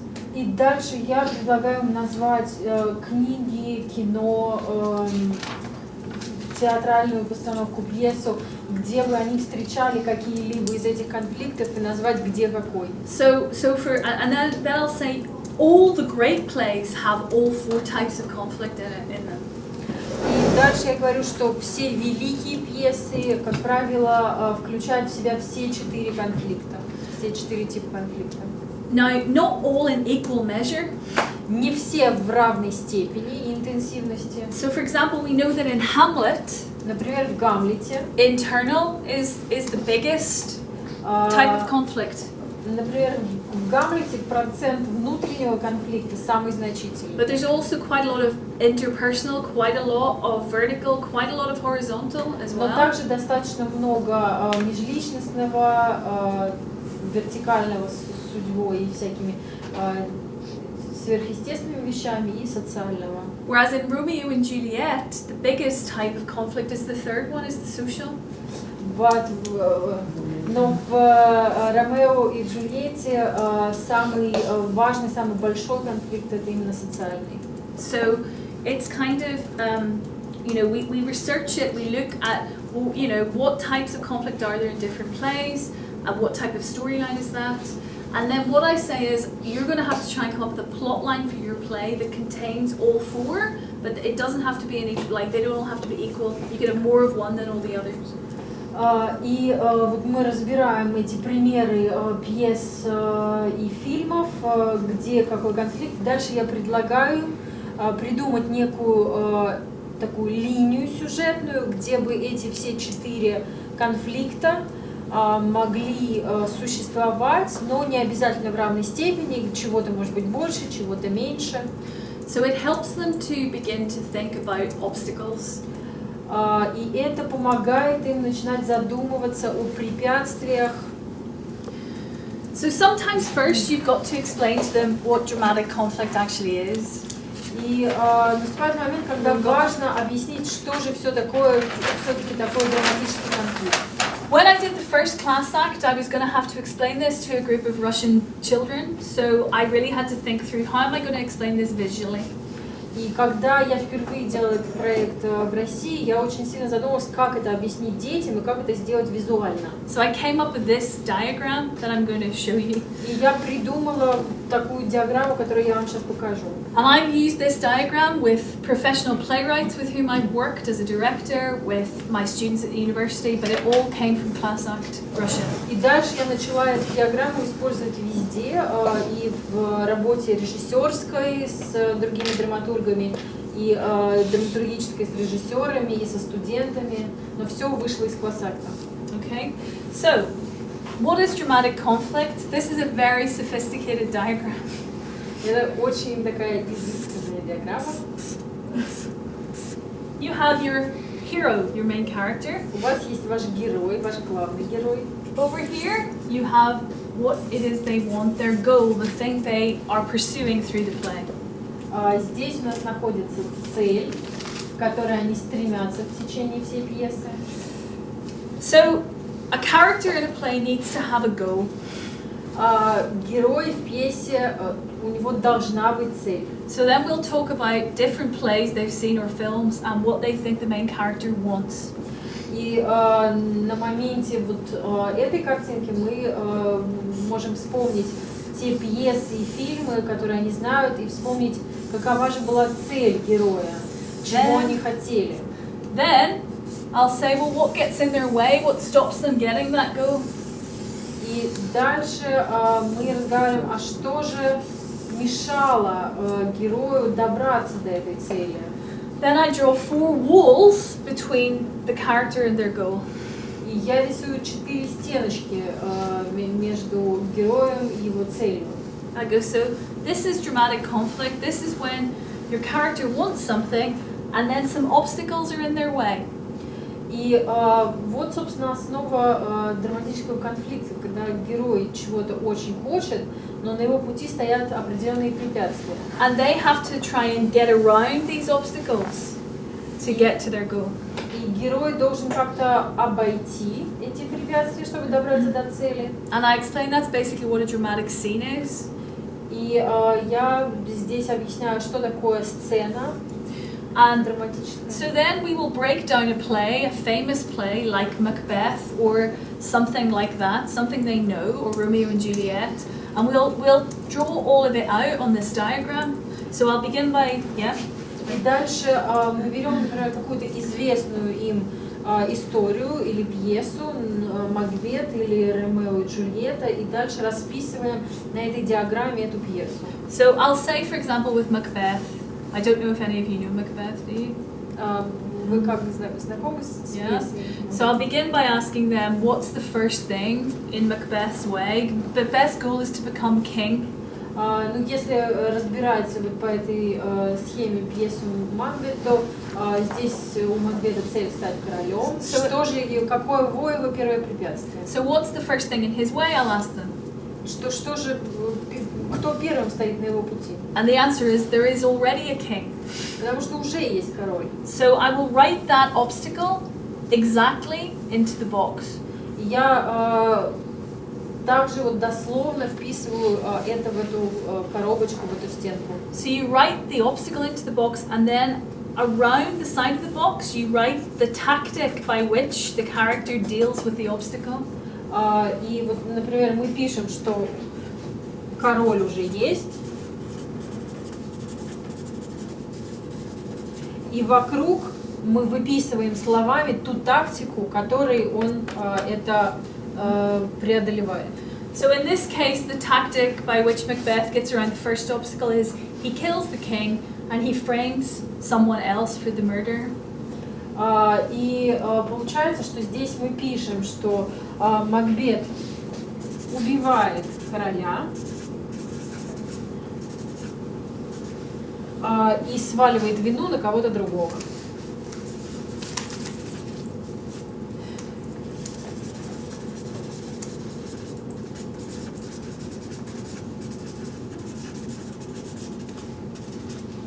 So we'll break down an entire play like this. И вот так мы разбираем всю пьесу. One of the things I tell them is notice that the obstacles get bigger as the play progresses. И то, на что я стараюсь обратить их внимание, что с каждым разом препятствие укрупняется и увеличивается. Notice that there are four walls, Обратите внимание, что стены 4, which each relating to a different level of dramatic conflict, internal, interpersonal, social, vertical. И каждый из этих препятствий связан с типом конфликта, который должен преодолеть герой. So in Macbeth's case, it goes from being interpersonal, simplest one, в лучшем случае все начинается с межличностного конфликта. His next problem is internal because he feels guilty for having committed the murders. Дальше проблема растет, потому что он начинает чувствовать вину, и это уже внутренний конфликт. And his tactics that to get around this guilt are he just kills more and more people, and we list them all. И тактика, которую он пытается преодолеть этот конфликт, то, что он начинает убивать все больше и больше людей, мы выписываем весь список этих людей здесь. His next obstacle is social, because given that he's killing all these other people, all of his lords and his wife, they all turn against him and he becomes isolated. So the third type is social in Macbeth. И в Макбете получается, что третий это социальный конфликт, потому что убивая всех этих людей, получается, что общество, его окружение от него отворачивается, он становится изолированным.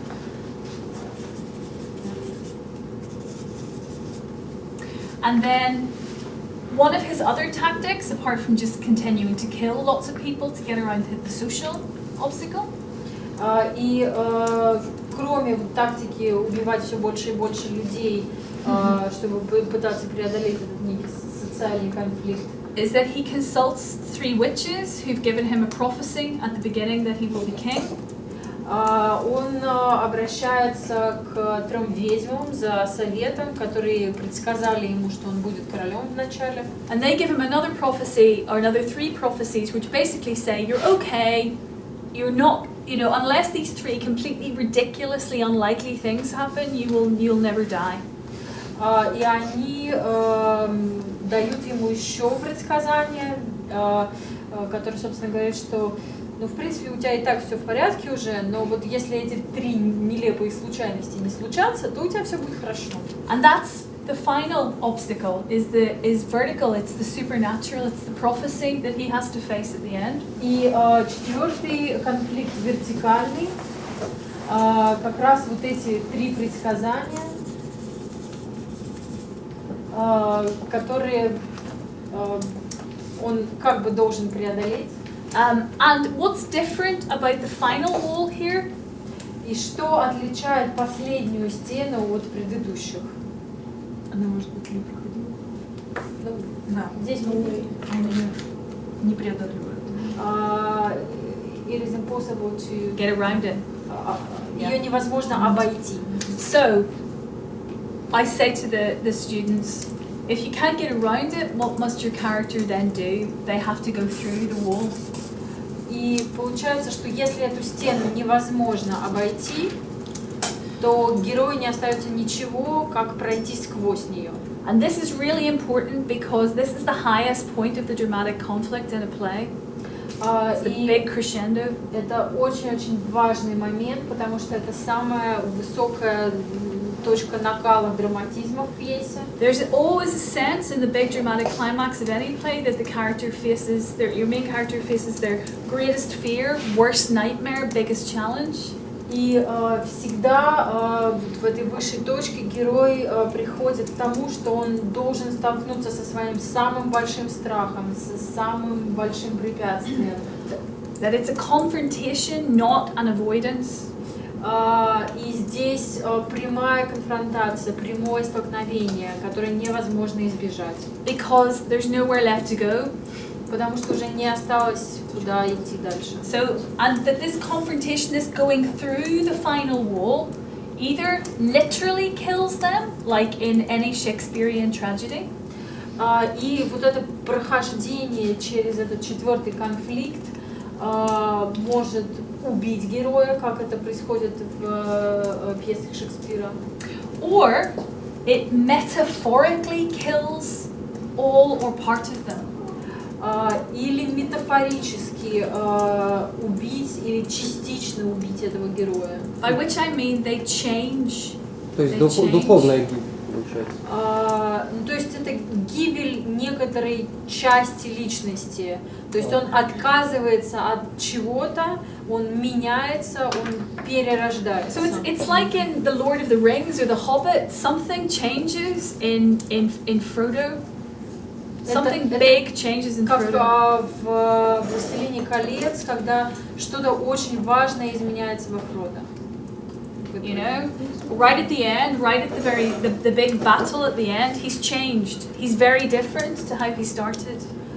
То есть в финале, в вот этой вот великой битве, Фрода, которого мы знали в начале, и Фрода, который вот здесь, они очень разные. And that's of course because he's been making choices all the way along in order to get around these obstacles, but it's mostly to do with this big confrontation with the big thing that bothers him toward the end.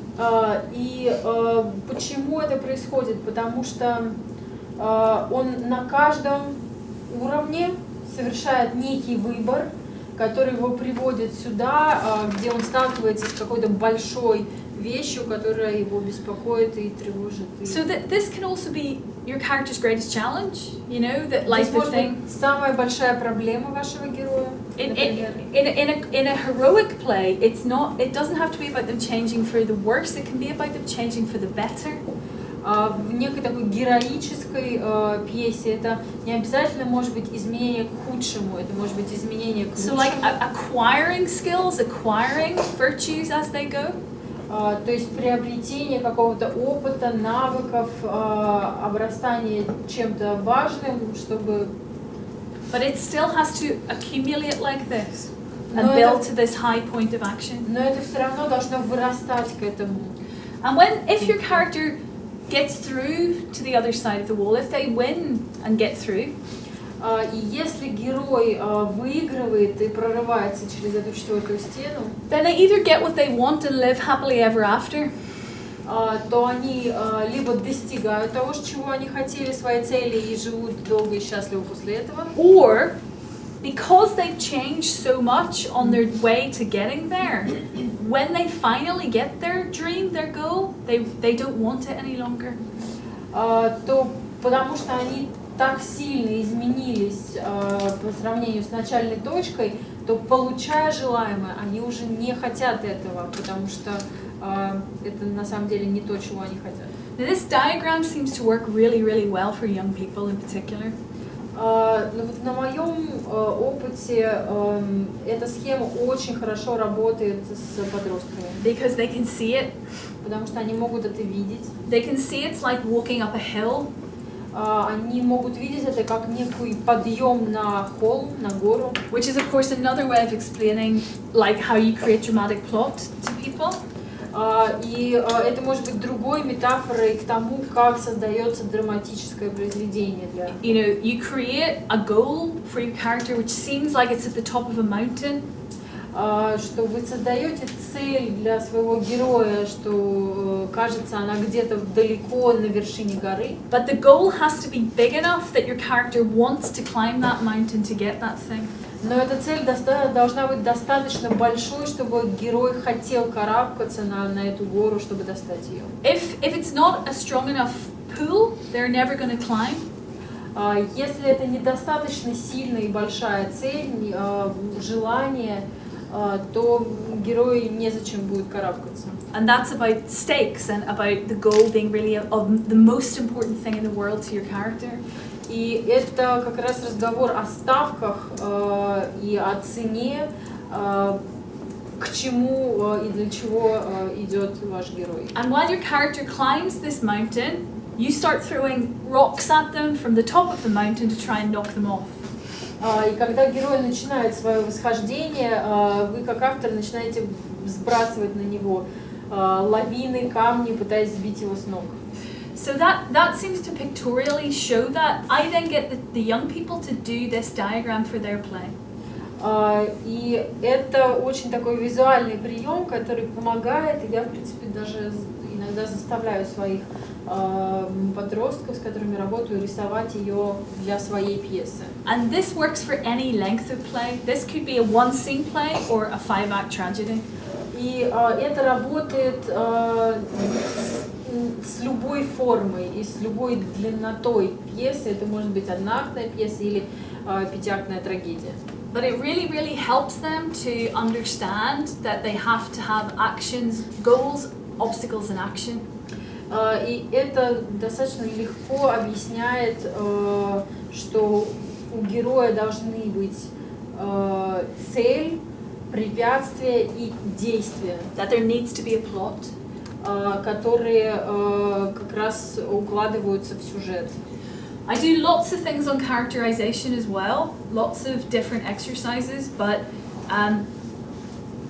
this to me is the key thing that I will convey to the young people, because that's the thing that we all, for goodness sake, I just handed a script in this morning, it's the thing that we all find most difficult is writing plot. Это то, что помогает при работе с детьми и в моей профессиональной работе, потому что самое трудное — это сделать сюжет, который все это в себе несет. And I've just actually realized in breaking down this diagram to you that the play I've just sent in this morning lacks plot. И я сейчас вот рисую эту диаграмму для вас, поняла, что пьесу, которую я вот вчера вечером сдала, в ней не достает. So that'll be a fun conversation with the director this evening. То есть меня ждет очень веселенький разговор с режиссером сегодня вечером. So those are two particular exercises that I wanted to share. Есть вот два упражнения, которые я бы хотела вам показать. Any questions about any of that? Вернее, уже показала. Есть ли какие-то вопросы? Nope. Не знаю, может быть, я тоже приму стереотипов по поводу подросткового и детского мышления, но вот эти цели, вот примеры глобальных целей можете привести? Потому что мне кажется, что ребенок бы, возможно, написал режиссер, там, не знаю, цель героя — купить велосипед, не знаю, ну, недостаточно глобально. Есть такая проблема? Нет денег, либо идти на преступление, либо заработать, либо Can you explain how it works with the teenagers? For example, how can you explain how big the goal should be? For example, a teenager can write the aim and goal as to buy a bicycle. Mm-hmm. Is it enough? No, that's what I was trying to express earlier on when I said that you've got, in order to climb the mountain, to get the thing, it has to be a big enough thing for the teenager to want, or for the character to want to go through hell to get it. Can you maybe give examples of the goals? That's difficult because that has to come from the young people. Ну вот надо просто еще раз пытаться донести до ребенка, что цель должна быть такой, что герой должен реально хотеть пройти через весь ад. Tell you what, Посередине, чтобы добраться до этого. There's another exercise that connects to this on character that I do that I'll share with you. So есть еще одно упражнение по поводу героя и характера, которым я хочу поделиться. this may help. Которое может помочь. The main thing that I always ask them about a goal is when the teenagers tell me this is what my character wants, I always say, well, how far are they prepared to go to get it? То, что я всегда спрашиваю подростка, когда он говорит, вот у моего героя такая цель. Я всегда спрашиваю, на что он готов пойти, чтобы добиться этого. What's your character prepared to give up to get that thing? What's your character prepared to have to do to get that thing that they don't like doing? Значит, на что герой готов пойти из того, что он не любит делать, чтобы получить эту вещь? Чем он готов пожертвовать, чтобы получить то, что он хочет? How much are they prepared to suffer to get that thing? Насколько он готов страдать, чтобы получить то, чего он хочет? And if they say, not really, then I'll say, well, then it's not a big enough goal. И если он говорит, что, ну, вообще-то нет, не очень он готов что-либо If they're not prepared to suffer to get it, then that's not going to work. Я говорю, что ну, если он не готов пострадать, чтобы получить желаемое, то это, значит, не совсем цель. But again, this is one of my exercises. I ask people to come up with 5 angels, 5 myths, and 5 demons for their character. И я прошу написать про 5 героя, angels, 5 ангелов, 5 myths, 5 мифов and 5 demons. и 5 демонов. Now, what do I mean by this? И что я имею в виду? The angels are things that your character loves. Ангелы — это то, что герой любит. really positive things, and they have to be concrete. One of them will be the goal itself. Здесь может быть цель в этой области. But it might be a person or it might be an object, but these are things that they are positive, that pull them forwards, that encourage them, that they couldn't live without. Это может быть объект или человек, или какая-то вещь, без которой герой не может жить. Demons. Demons are the opposite. There are 5 things that torment your character, that hold them back, that get in their way, that they hate. То, что герой ненавидит. Again, it could be a То, что person. сдерживает, мешает. Это может быть человек. But it has, again, they have to be concrete. You can't say anything that's kind of like world peace or anything that's ethereal. It has to be something they can absolutely name. То есть это вещи должны быть абсолютно конкретные. Это не может быть там мир во всем мире или что-то такое. Myths. Myths is more difficult to explain. Мифы — это то, что сложнее объяснить. Myths are beliefs that your character holds to be true. Мифы — это то, во что герой верит, чтобы оставаться правым. But they may not actually be true.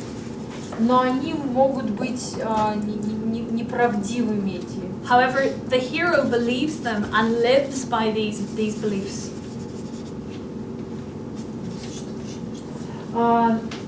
То, во что герой верит, как в правду. Но эти вещи могут быть неправдой, но это то, на чем герой стоит, то, что является его базой. Что потом в конце может разрушиться. The thing that can be broke and smashed at the end. Yeah. Да. But or all the way through. So it can be something as something like, I'm so ugly, I will never have a lover. Like in the Wood Goblin play. Например, как вот в этой пьесе с лесным духом, миф был в том, что он настолько страшен, что у него никогда не будет любимого. Or it can be, there is a God and he is good. Или, например, то, что Бог есть и он хороший. Or it can be, the earth is flat. Или то, что земля плоская. Or all French people are insane. Или то, что все французы безумцы.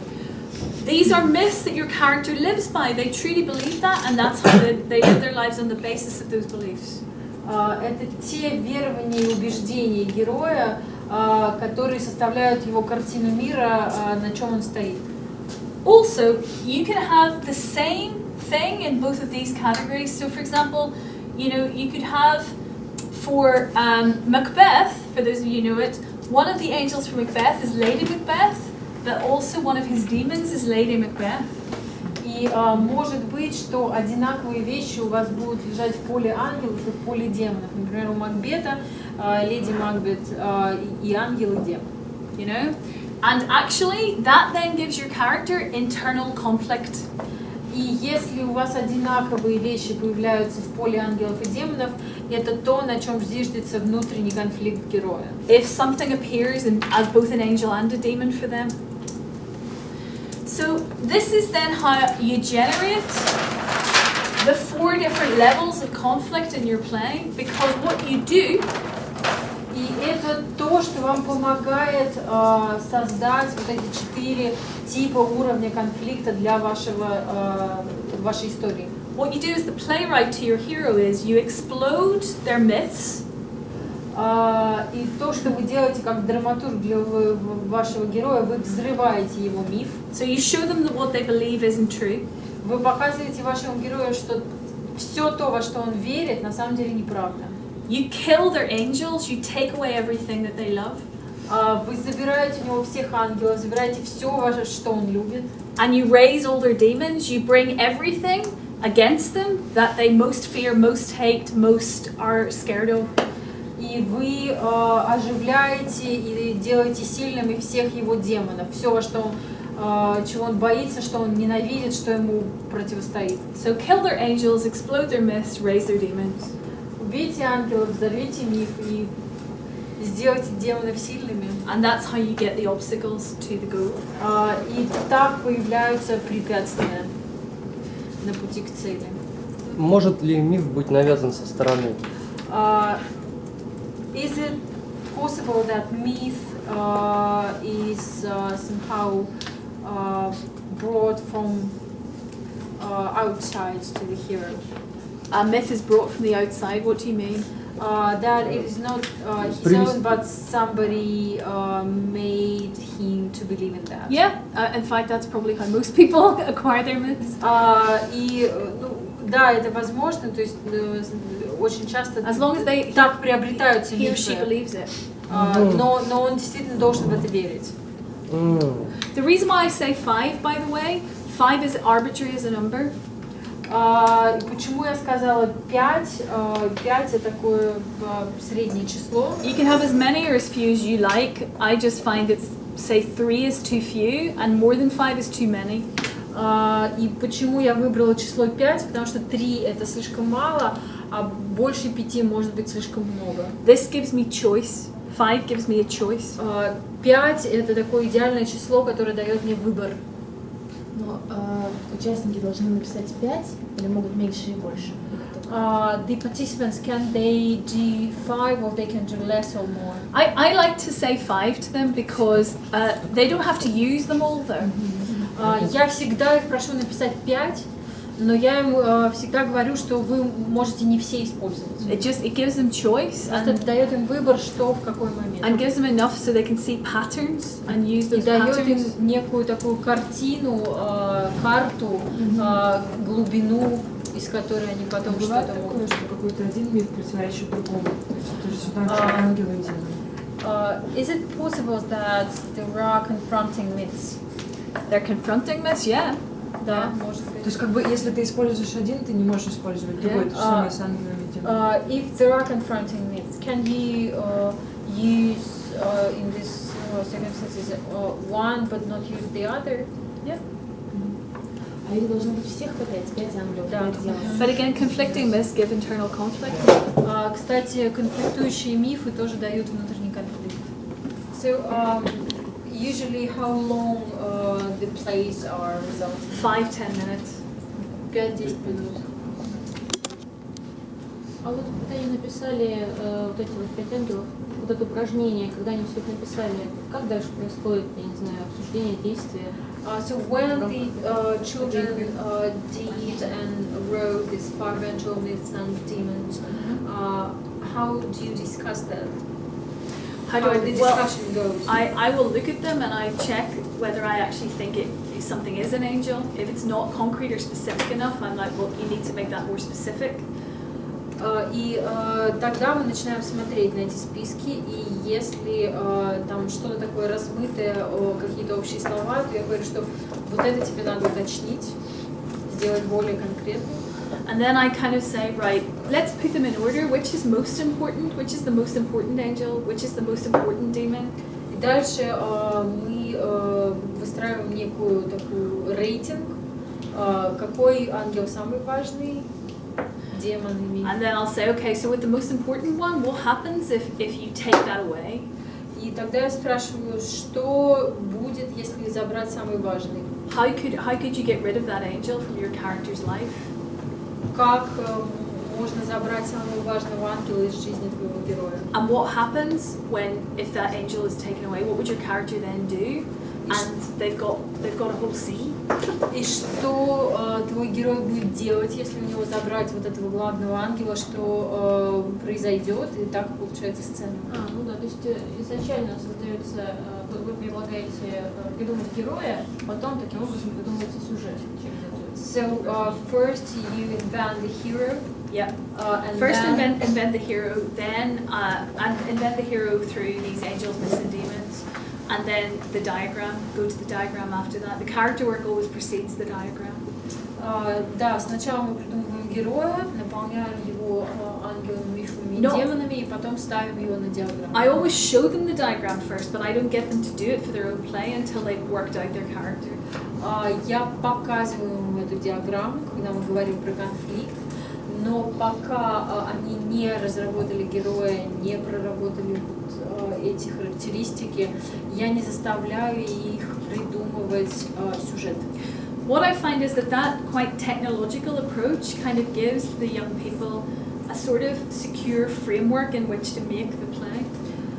И вот этот такой достаточно технологичный подход дает детям некую такую свободу, структуру, внутри которой они могут уже резвиться. But still enough choice, you know. It's just categories. They can still choose what goes in each category, and they can choose what goes in the boxes in the diagram, you know. У них всегда есть выбор, что положить в каждую категорию, что положить в каждую коробочку и стеночку. But what it gives them is structure. Но это дает им структуру. Да, а какая нижняя граница возраста? Это же, ну, с детьми, там, не знаю, 7 лет это не пройдет. So, do you think which are the youngest children who can work with this?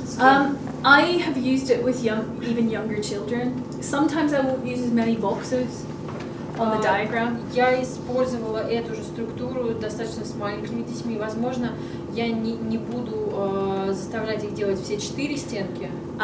When I work with younger children, I sometimes don't use the myths category. Когда я работаю с маленькими детьми, я часто не использую мифы. Because developmentally they've not actually got to that stage yet about beliefs and things like that. It's very rudimentary, their belief system. Потому что когда они совсем маленькие, у них еще вот этого понятия, понятийного аппарата про верования и убеждения еще не сформировано. But they understand angels and demons perfectly. Но они очень хорошо понимают про ангелов и демонов. Bad guys and good guys, bad things and good things. Да, плохие, хорошие вещи, плохие вещи. With the diagram, sometimes I don't have as many boxes. I ask them maybe put 1 or 2 into the diagram and go, right, what should we pick? And I don't expect them to have as many levels of conflict in their play. И если это маленькие дети, то я могу оставить 2 стенки и просто посмотреть, предложить им, как развивать, какие препятствия. But with teenagers, I expect them to do all of the work. С подростками я And adults. работаю по полной программе, со взрослыми тем более. У меня вот в связи с этим какой вопрос. Вот, если приводить пример, да, вот, например, Макбет, то предполагается, что все подростки, они знают сюжет, знают это произведение, знают эту пьесу или фильм и так далее. Если не знаю. Да, а вот, да, если So, не знают. Marina asked, so you are giving the example with the text, the story of Macbeth, but if the teenagers do not know that, do not know the play. Просто у нас I use lots of different things. So Я использую очень много разных вещей. I find Macbeth fits really well, which is why I use it. And in British schools, they know it. Поэтому я привыкла использовать Макбета, потому что в британской школе уже вот к тому возрасту, с которым я работаю, они знают эту пьесу. With a larger group, sometimes what I do is split them and ask them each to take their own example and break it down and then present it to each other. С большими группами я, например, делаю так, я разбиваю их на 2 части, даю им диаграмму и говорю, выберите, что вы хотите разобрать, разбирайте и дальше представите друг другу результаты разбора. And they can take a film if they want rather than a play. И они могут выбрать фильм и не обязательно пьесу. So I've had a group do The Matrix like this before. Одна из групп меня так разбирала «Матрицу». And various other films, you know. И очень много разных других фильмов.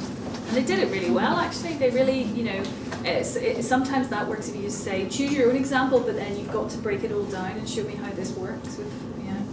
И это очень часто очень хорошо работает, когда ты говоришь, выбери свой пример, но вот разбери так, чтобы прям все было понятно. И они очень хорошо разбирают. Does anybody else have any good exercises that they've used that they want to share with us? Есть ли у вас какие-то идеи упражнений, которыми бы вы могли поделиться? Things that work for you? Которые работают у вас в практике? Мы использовали герои. Yeah, that's good. Like hot seating? Да, горячий стул. Метод от обратного у меня есть. Загнать героя в такую ситуацию, в которой бы никогда не было. Причем самый обычный герой сделать его необычным, загнать в очень необычную ситуацию. So the method to do things vice versa, to put the обычного героя. Ну да, допустим, инвалид-колясочник, который неожиданно захотел прыгнуть с парашютом. To put the hero into the obstacles where he would never ever appear. Right. For example, like the wheelchair person who wants to do the paratroopers flight. Как он идет до этой цели и какая у него мотивация? Изначально почему он решил прыгнуть с парашютом? Потому что он влюбился в девушку, которая также желает прыгнуть с парашютом. Но до этого он с ней никогда не видел, ну то есть они общаются в интернете. Она даже не знает, что он инвалид. И он как бы решился на это. Теперь, чтобы на это полностью пойти, он должен пройти какие-то испытания. So, и вернуться в прошлую свою жизнь. Ну это я уже пьесу вам свою рассказал. Извините. The plot about this wheelchair guy who wants to jump with the parachute.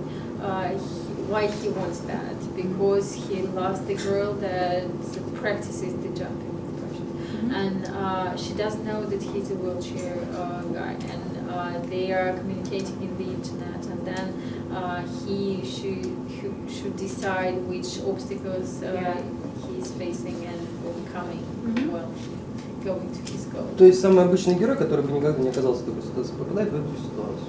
So the ordinary person who would never really ever think about that, just already placed in that.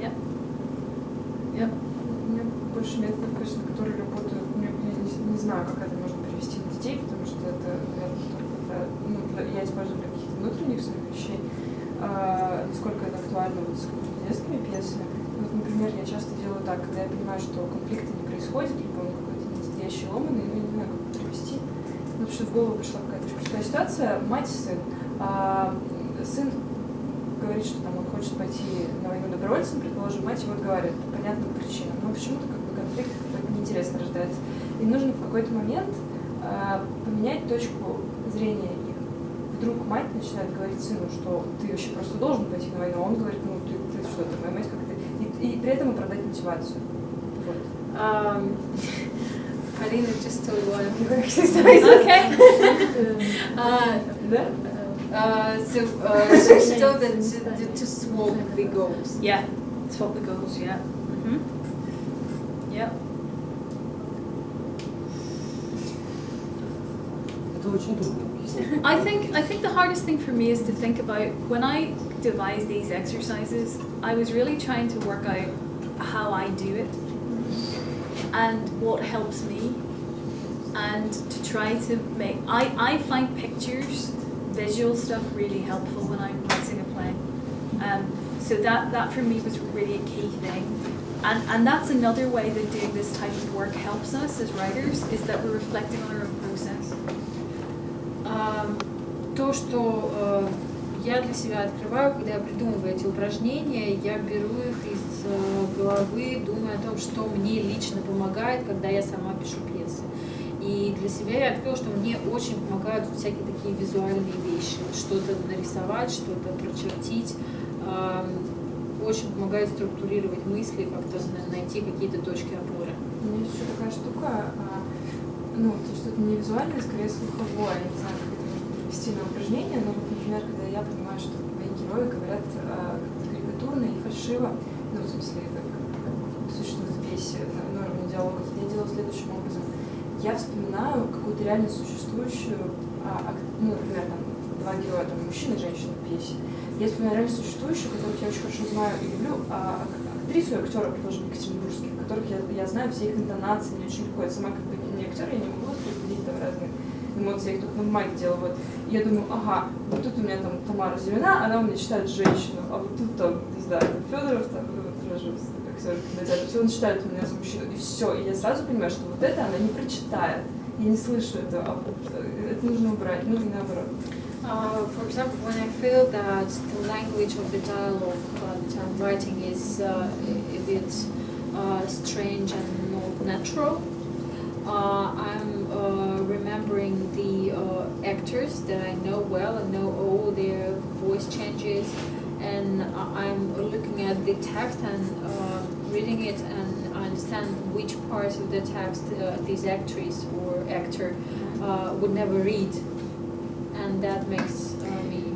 One of the things I do with my students at University of Edinburgh is I get them to go out and to transcribe exactly as they hear it, just overheard conversations in the street or in a cafe, and they've got to come back with 4 lines of dialogue, but written exactly as they hear it. То, что я делаю со своими студентами, иногда я их заставляю выйти на улицу и дословно, дозвучно практически записать какой-то фрагмент диалога на улице, именно так, как они его услышали. Это может быть там 4 реплики, но они должны быть записаны вот просто по звукам, именно так, как было произнесено. So that they understand that, you know, it is musical notation. Writing dialogue, it's like composing a score in music. The way you write it down, then the actor comes in and they play that in a particular way, like a violinist in the symphony orchestra.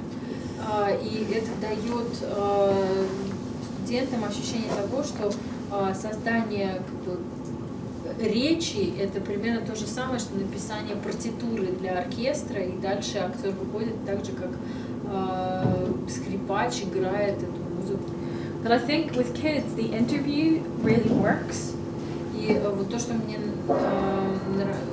я могу сказать про проекты с детьми, интервью героя, оно действительно работает. But only if they're really acting. One of the things that I really emphasize is that they've got to sit the way their character would sit, or stand how their character would stand. They've got to actually get in the body of their character, and they have to try and do the voice of their main character, because then it helps them to start acting, and when you act, you write better dialogue. И вот то, что я говорю детям, что дети реально должны влезть в шкуру, в тело своего героя, то есть они должны сесть, как бы сел их герой, они должны реально сыграть этого героя, стать, как бы стал этот герой, они должны попытаться изобразить его голос, в котором он говорит, и тогда действительно диалог получается легче. So I'll walk around and Я тоже так делаю, я проговариваю. You're not вот и слово, и тоже бывает. Sasha tells that he also uses this voice patterns, and he changes the voices while he is reading some piece that he already wrote. But I will go around the room when the students, the children are doing the interview, and I will go, you are not acting, you look the same as you and you sound the same as you. I want to see more acting.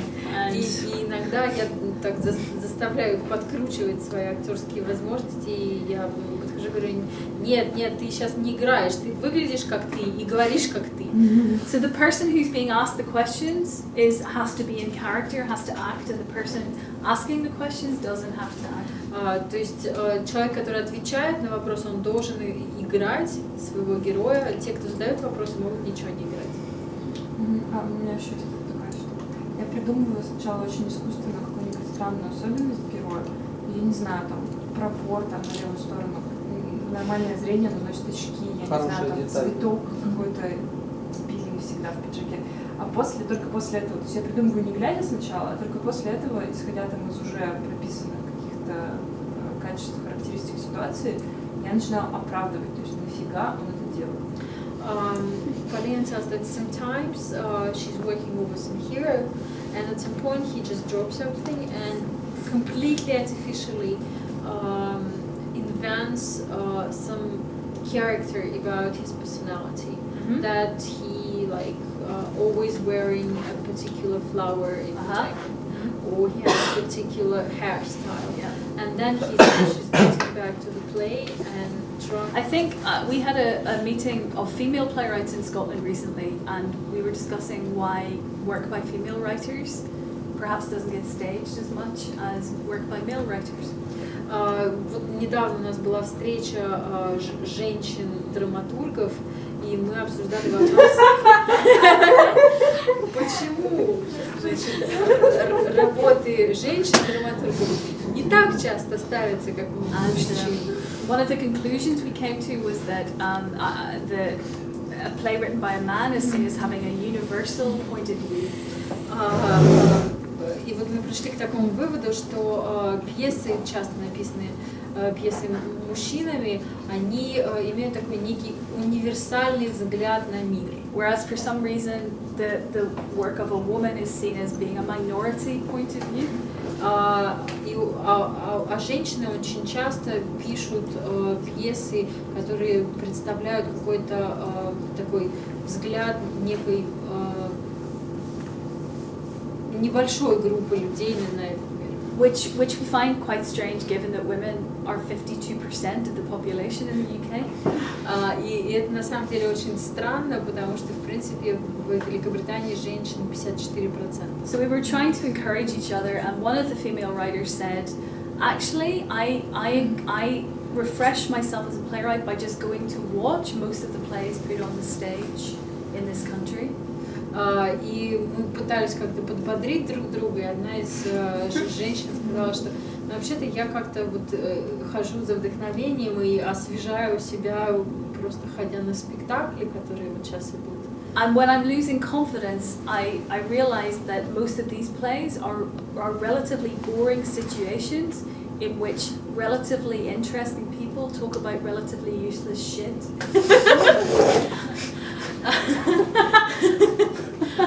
И она говорит, что когда я немножко начинаю терять веру в себя, то я вот похожу, посмотрю эти спектакли и, в общем, возвращаюсь к мысли, что такие средние истории о средних людях, которые говорят про такое средненькое дерьмецо. And I realize I can do that. И я понимаю, что я, в принципе, могу так. I can at least do that, and that helps me start writing the play again, she said. Да, и это помогает мне снова взяться за перо и начать что-то делать свое. So there you go. I had exactly the same thought last night when I was trying to finish my script. У меня были прям такие же мысли, когда я вчера пыталась закончить. Я читал, думаю, о чем написал пьеса, как я тоже могу писать. Sasha tells that when he wrote the Plastilin by Sigarev, what's special about that play? I can do the same. I like that play a lot, actually. Ника говорит, что она очень But любит. one of my favorite contemporary plays, which I've directed at the Traverse, in fact, is Terrorism by Plesnyakov. It's one of my favorites. Да, одна из самых любимых — это террорист братьев Тресниковых, которую она поставила в Траверсе. It's very good. Очень-очень хорошо. Вообще эта история, потому что женщины-драматурги собираются, звучит как будто такой же кружок, как у нас. Я женщина, и да, я драматург, признание, да, He tells that this talk about the meetings of the women playwrights is like about the circle where women are coming and telling, yes, I'm a woman, Yeah. and I'm a playwright. Yes. It's quite a big. It's quite a big issue in the UK at the moment. Это сейчас очень большой такой проблемный вопрос в Великобритании. That our outgoing director of our National Theatre hasn't programmed a single play by a woman in his entire tenure. Что художественный руководитель Национального театра британского не взял ни одну пьесу за весь срок своей работы в Национальном театре, ни одну пьесу, написанную женщиной. So we're beginning to ask, and in the media, questions are beginning to be asked about why this sort of view of female playwrights within the UK, given there are so many and many good ones as well. И сейчас в прессе уже поднимается, обсуждается этот вопрос, почему, собственно, это происходит, почему женские пьесы не находят дорогу на сцену, большую сцену, тем более, что в Великобритании есть достаточно много женщин-драматургов и достаточно приличное количество очень хороших. А кто-нибудь пытался по псевдониму выйти эту историю? Веселый случай. Мне всего 18 дней.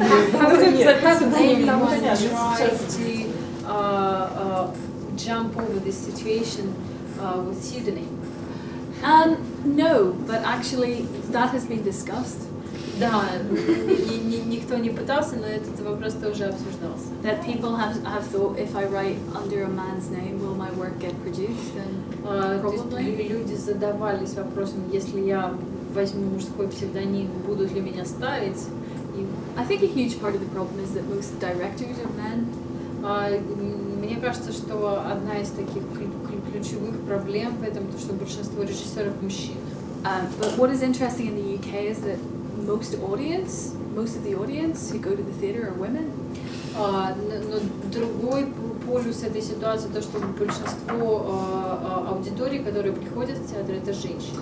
In France, some female playwrights got together and they started to disrupt the press launches of major theatre companies.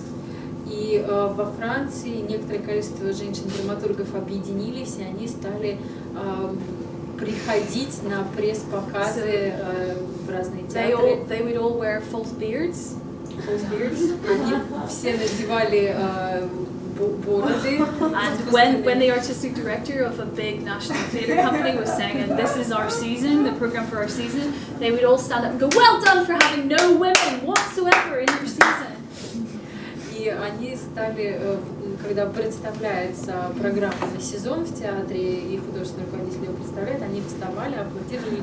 Как круто! Ни одной пьесы, написанной женщиной. Молодец! And to just draw attention to it, and it seems to have worked. И вот таким вот креативным образом пытались привлечь его внимание к этой проблеме, и, похоже, это сработало. They kind of embarrassed them into it and into more equality there. И они таким образом призвали к большему равенству. I think it's a lot more complicated than just prejudice, though. I think there's a lot more to it. Мне говорят, что ей кажется, что там гораздо больше, чем какие-то элементарные предрассудки по поводу женского письма, что-то там еще есть. I don't think there's one straight answer to that problem. Возможно, нет какого-то простого и прямого ответа на эту проблему. Anyway, thank you very much for listening. Sorry we went on much longer than we should have, but very nice to meet you, and I'll be here tomorrow if you want to ask anything else or have any other conversation. Спасибо за то, что вы приехали и выслушали. Мы немножко подзадержались, но завтра Никола здесь с вами. Если у кого-то еще будут какие-то вопросы, всегда можно их задать. And please remember, it's not about me being amazing. It's what we do. It's about plays being amazing and theatre being amazing, and that's what creates the change. И, пожалуйста, отметьте для себя, что это не я такая прекрасная, это просто театр такой замечательный, пьесы такие хорошие, и именно это меняет и создает изменения. Thank you. Thank you.